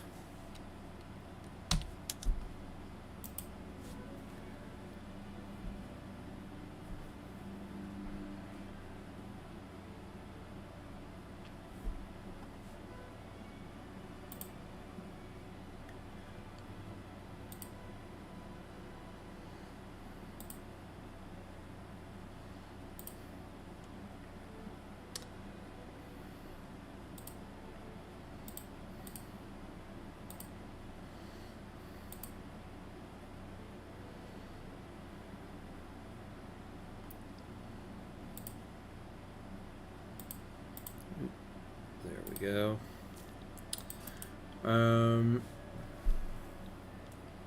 So we're waiting on June 7th here.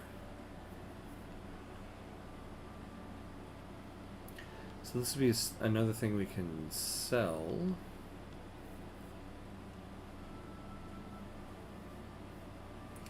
At this point, I think it might be worth it to... Well, 450 from liquor. That is more than I was expecting. I'm gonna have to go to sleep. Oh, good night, bro, and long live Lanfang. Ah, yes. Thanks for coming and hanging out, Barney. I appreciate it. Good talking to you as always. Get some sleep. I hear you. Gotta get that sleep. But as always, it's great to have you. I'll be back on tomorrow afternoon, and we'll be doing Lanfang again on Wednesday night. So hopefully I catch you then. Otherwise, be awesome, my friend.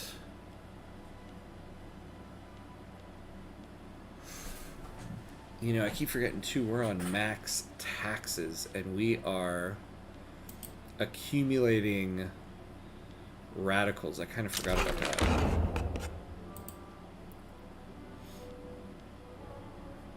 I mean, we have to lower that.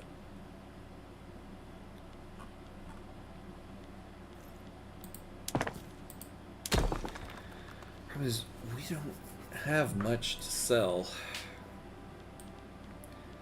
Let's sell the coal mine.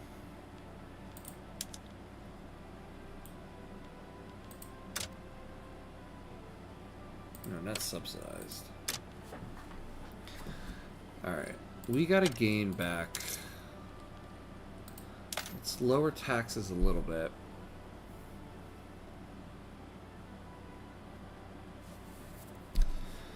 Sounds good. Nice going so far, thank you. It's all quiet till we're unified, I know. Careful with no migration controls, your indigenous people might flow out. Oh, you know, that is a very, very excellent point I did not think about.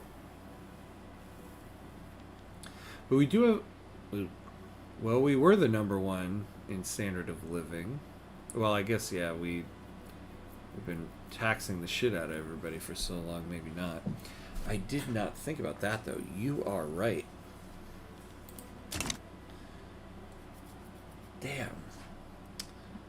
Migration controls was actually probably more beneficial. Because in the end, what I really need for migration are people of high acceptance anyway. Well, maybe we'll keep an eye on our population here.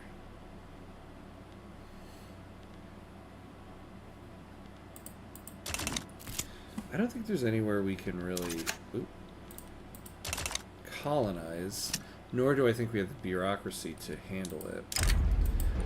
A mine in North Borneo has collapsed, trapping miners within the dark shafts below.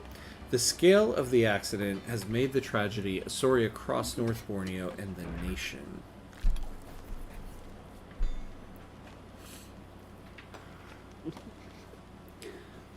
This is the one I definitely want to take. One, I want to get the trade unions happier, and I'd rather take radicals from the upper class. So we will do that. The recently translated works of Albrecht Brunk have become popular with the liberal movement. Sounds good to me.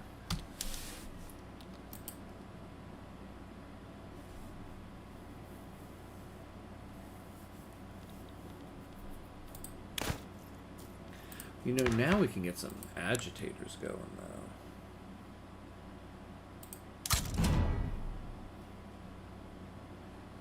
Yeah, but we got this guy already.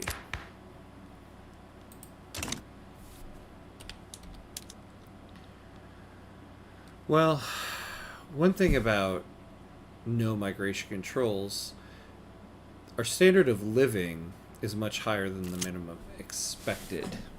So, we do have that going for us.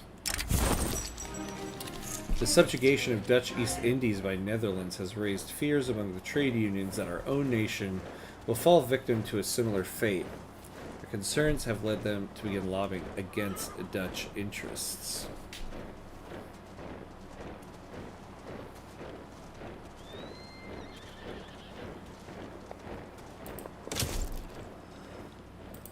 Yeah, let's take it. Ah, these guys are happy now. That's good. I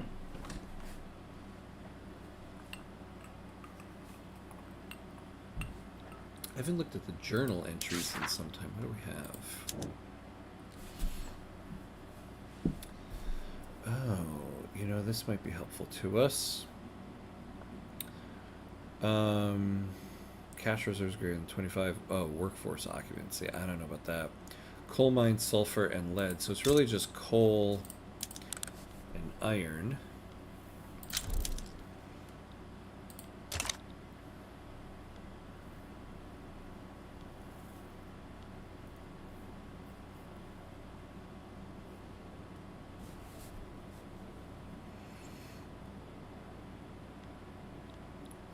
Coal is expensive.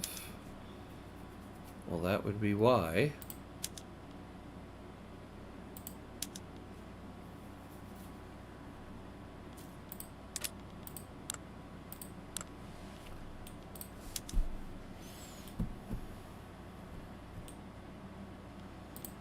God, we don't need 2 levels of that. But people weren't hired anyway, so it doesn't matter.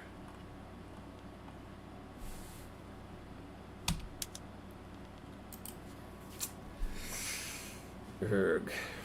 Alright, well, I'm going to take a quick 60-second break here. Quick bathroom break. And I will be right back.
All right, and we're back.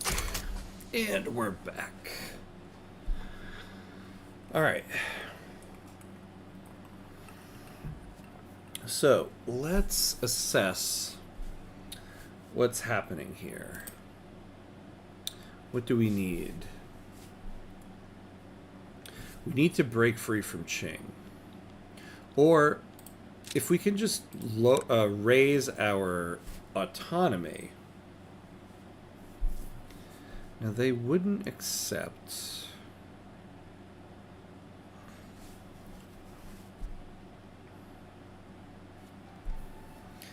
Their perceived ability to defeat us in a diplomatic play.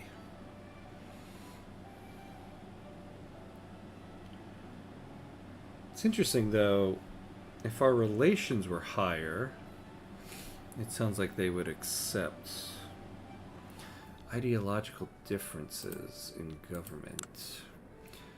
So they want the landowners. We can't even do that. Those guys are marginalized. So they're not gonna...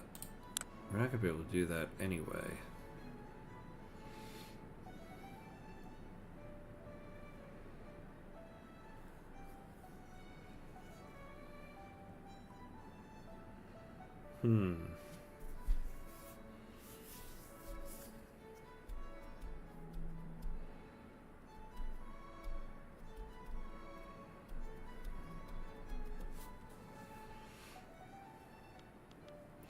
Now, we need...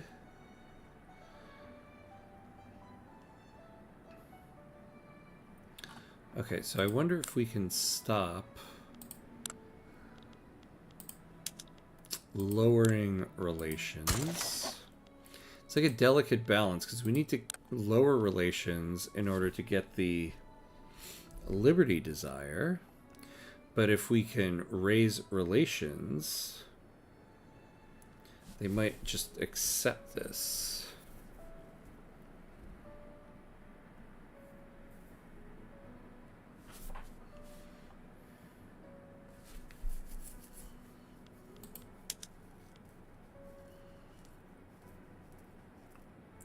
Oh, so they stopped supporting our regime. That's nice. Okay, so that's what happened there.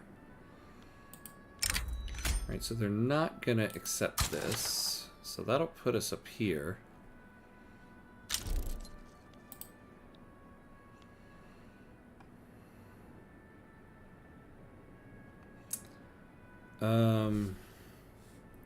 Problem is no one's going to support us.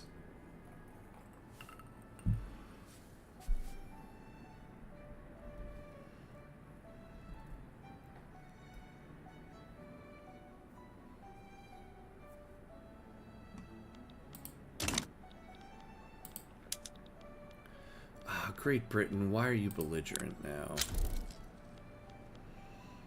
Alright. Forget that. They're not going to help us.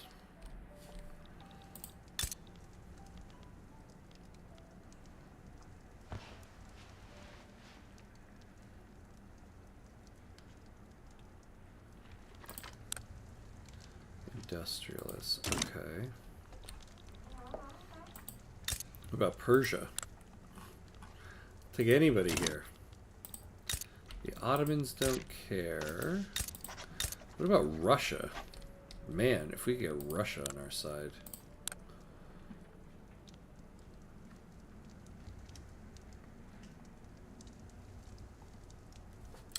Oh, interesting. So they aren't... Oh, wait. Oh, no. I was looking at the wrong thing. So they're cautious toward Qing.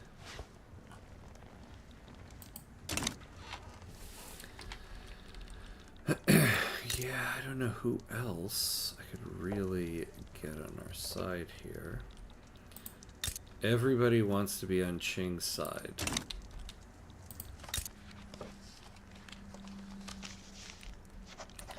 I don't think anybody will help us in this.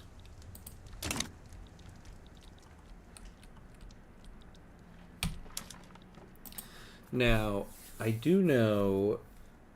So Qing's army... Like if we look at the ones based in Beijing...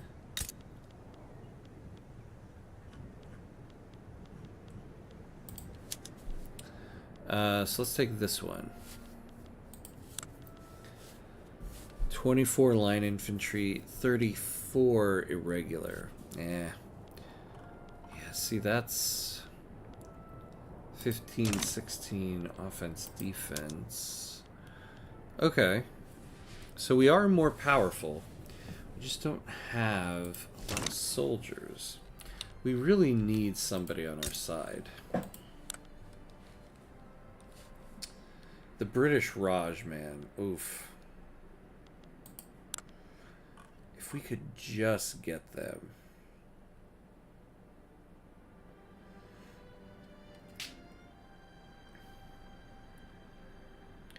Oh, what am I talking about? I've been so stupid this whole time. Yeah, they're a subject. They can't do this. I always forget about that. I always forget the British Raj, like, they can't do things because they're a subject.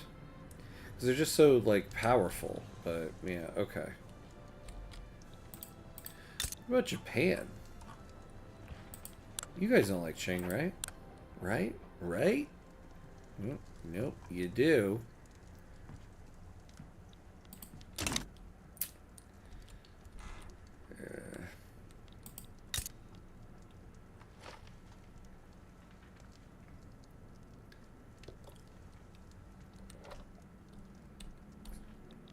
Even the Dutch East Indies are genial toward Great Qing. This is some nonsense right here. Oh my god. I don't know who else to look to. Brazil? Nope. I'm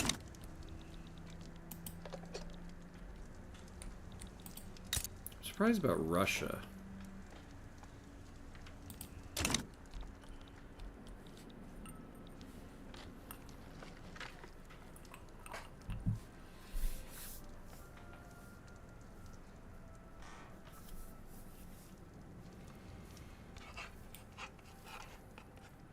I mean, the one good thing is, if we could take on Qing, we can take on the Dutch East Indies.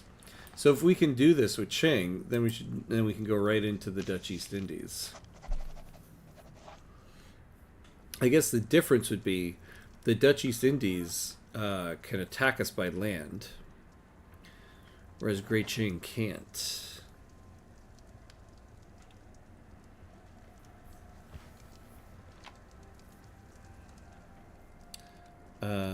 If the world order is too stable, ask France to stir some shit.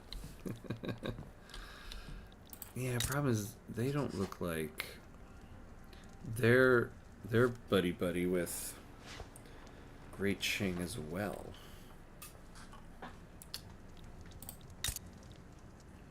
Why are you belligerent towards us?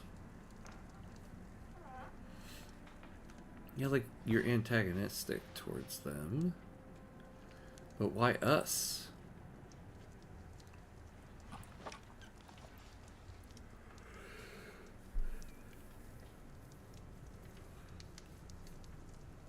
Yeah, that's why.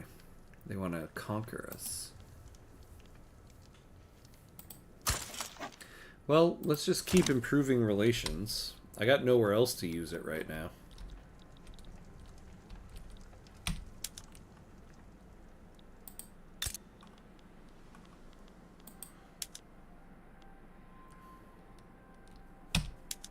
Ooh, yeah, this isn't the thing to build. Let's get rid of that.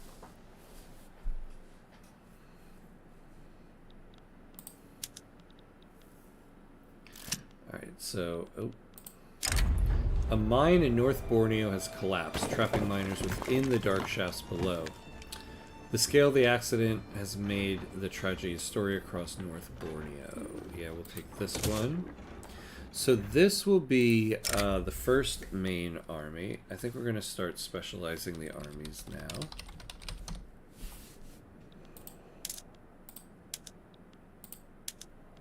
And this will be the first cavalry.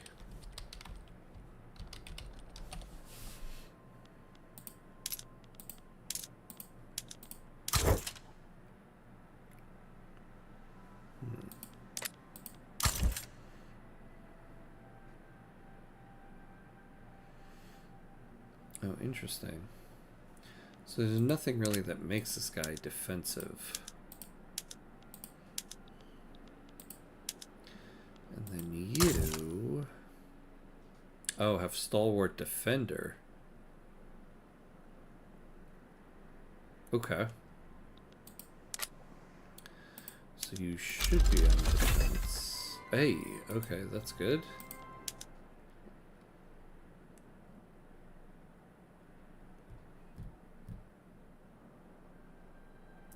Inept. Oh, no way.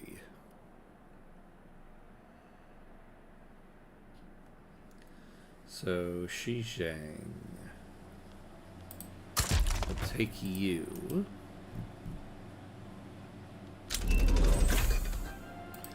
Power the purse. Okay. Right. 4. So I'm actually... Yeah, let's put...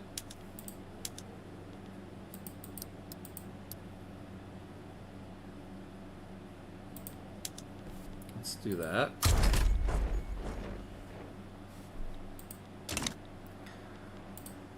All right.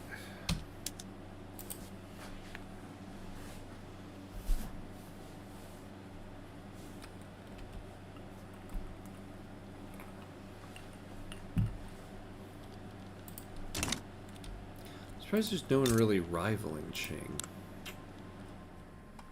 It's unfortunate.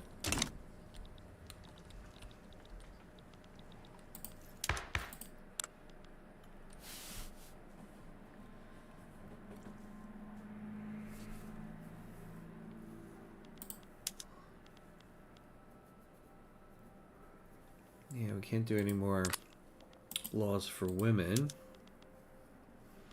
because we don't have feminism. We shouldn't be doing laissez-faire yet.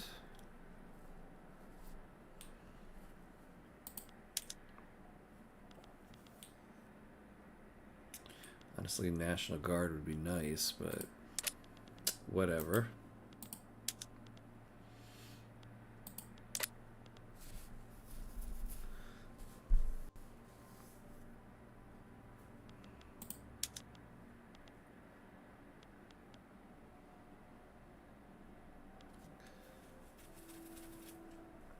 There's nothing we really want to move to except proportional taxation.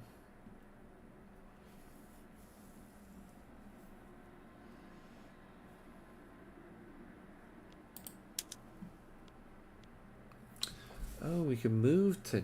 Yeah, we could try national militia. So it says we could mobilize 8 battalions. Ah. Intensive agriculture. Okay.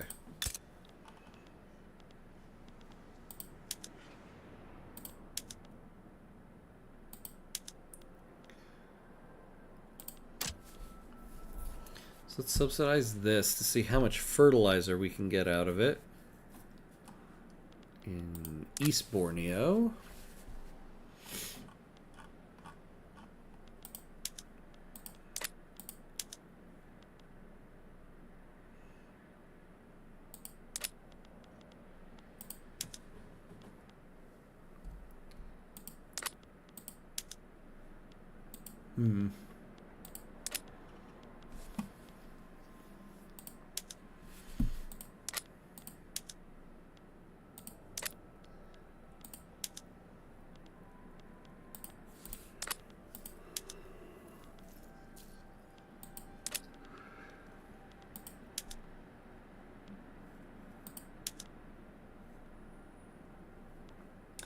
I don't suppose this market has fertilizer. Oh, it has a little bit, actually.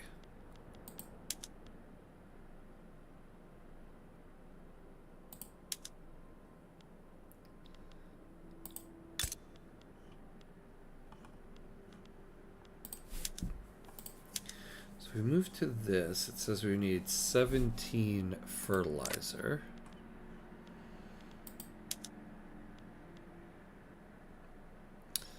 Two and a half. Oof.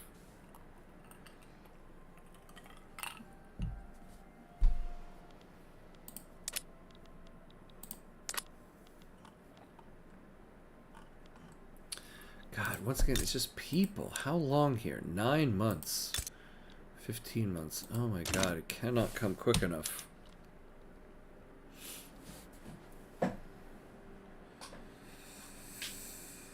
Oof. Does North Borneo need more tools? Yeah, like we're not even hired up with this one.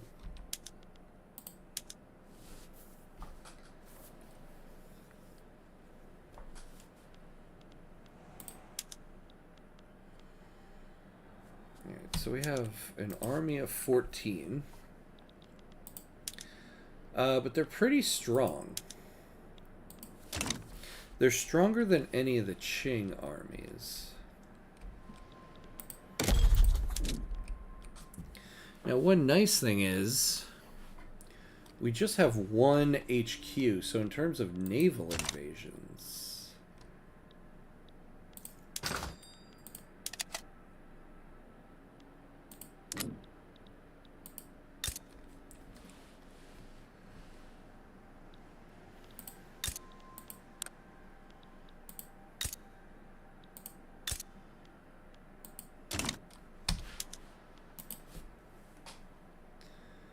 Okay. Time to sell another building.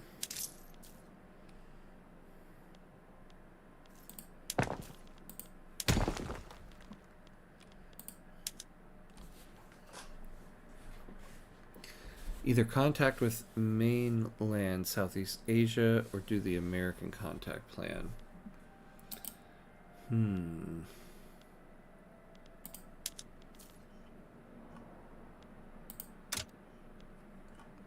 There we go. Well, the problem with the Americans right now is they're buddy-buddy with Qing.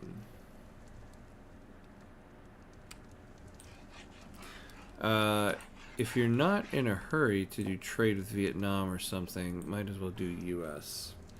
Yeah, see, so the American attitude towards Qing is cooperative right now. I don't think I've checked Dynam. Let's check it out. Interesting.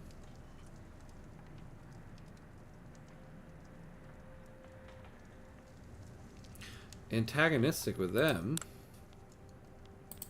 So that's not bad.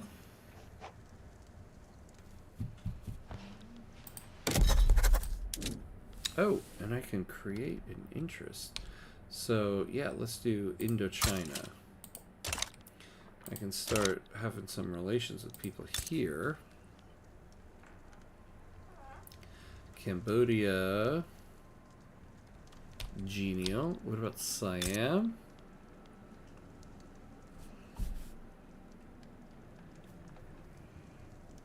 Genial.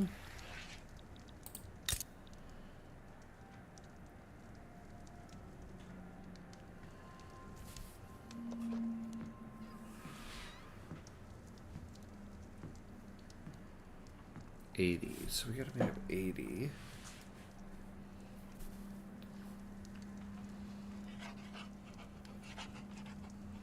Oh, with the West Coast.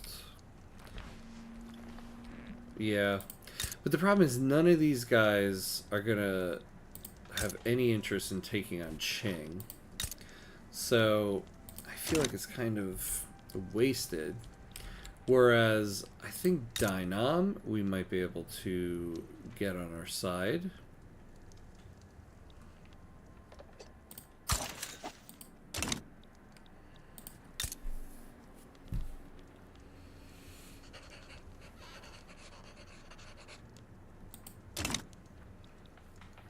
Things might not look good now, but Siam will help when things look more obvious. Yeah. Yeah, I find it interesting that the button isn't grayed out.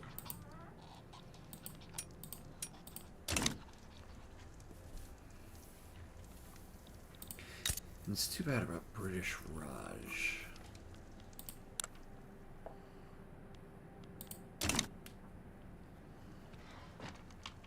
Oop.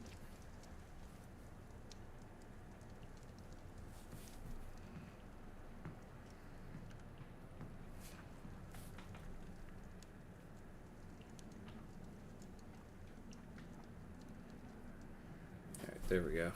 Somehow turned the noise cancellation on my headphones. Couldn't hear anything.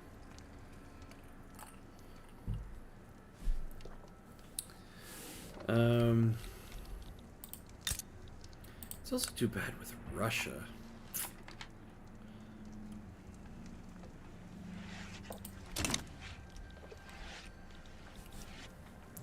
I wonder, though, how much I would need to stave off an attack. You know, one thing I didn't look at, what's their navy?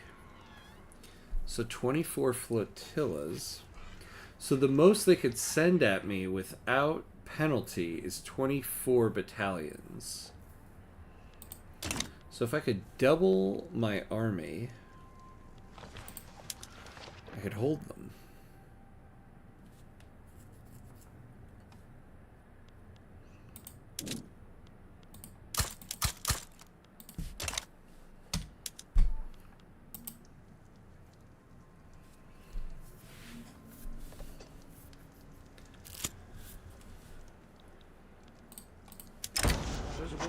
An affair between Yang Ni and Sai Ni's spouse has reached our ears, threatening to affect the public image if we don't destitute the general.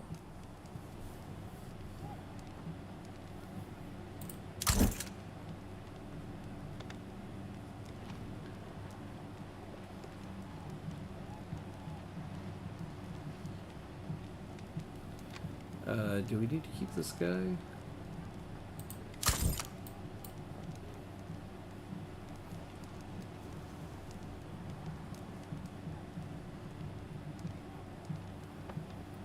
Oh, he has direct. Yeah, no, we want to keep this guy. Ooh, we got syphilis. Yeah, that's a problem. Nobody in North America is going to help us. Oof. Alright, though. I think we are at time for tonight. I think we made some good progress, though. Even though this vassalization has really set things back for us. But I do believe we will be able to break free from Qing. And I think breaking free from Qing isn't so bad because it's not like their armies would do anything for us anyway. All the previous run we did and this one, they just get shredded like paper. So I think we're in a decent spot. So yeah. So thanks for watching tonight, everybody. Let's see. Next time I'm on tomorrow afternoon for some more. Yeah, no, I know. I am gonna lose my market. So there is that. There is that. Yeah. And so grain will be a big problem, but I also will be able to start using trade and importing directly into my market. So I at least will be able to utilize that. So we'll see. Unless the other thing we can try to do is just fight a war to increase our autonomy. We don't have to become independent. We could, though, fight a war to just increase the autonomy. Or diplomatically do it, see if we can somehow pull this out. Yeah, like ideological differences of governments and then the perceived ability to defeat them. Who knows? Yeah, see, good point. Grain, yeah, just trade from Siam. So we have a couple options for next time. So yeah. So tomorrow afternoon, I'll be doing some Frostpunk 1 with the Last Autumn DLC. The next time I'll be on for Victoria 3 will be Wednesday night. So we'll be continuing this on Wednesday night. So yeah, thanks for watching, guys. Always nice to have some friends here to chat with while we play. But yeah, other than that, that'll be it for tonight. Anybody else that's watching, if you haven't done so already, consider giving me a follow on Twitch or subscribe on YouTube. Greatly appreciated. Other than that, have a good night. And as always, be awesome. I'll see you guys next time.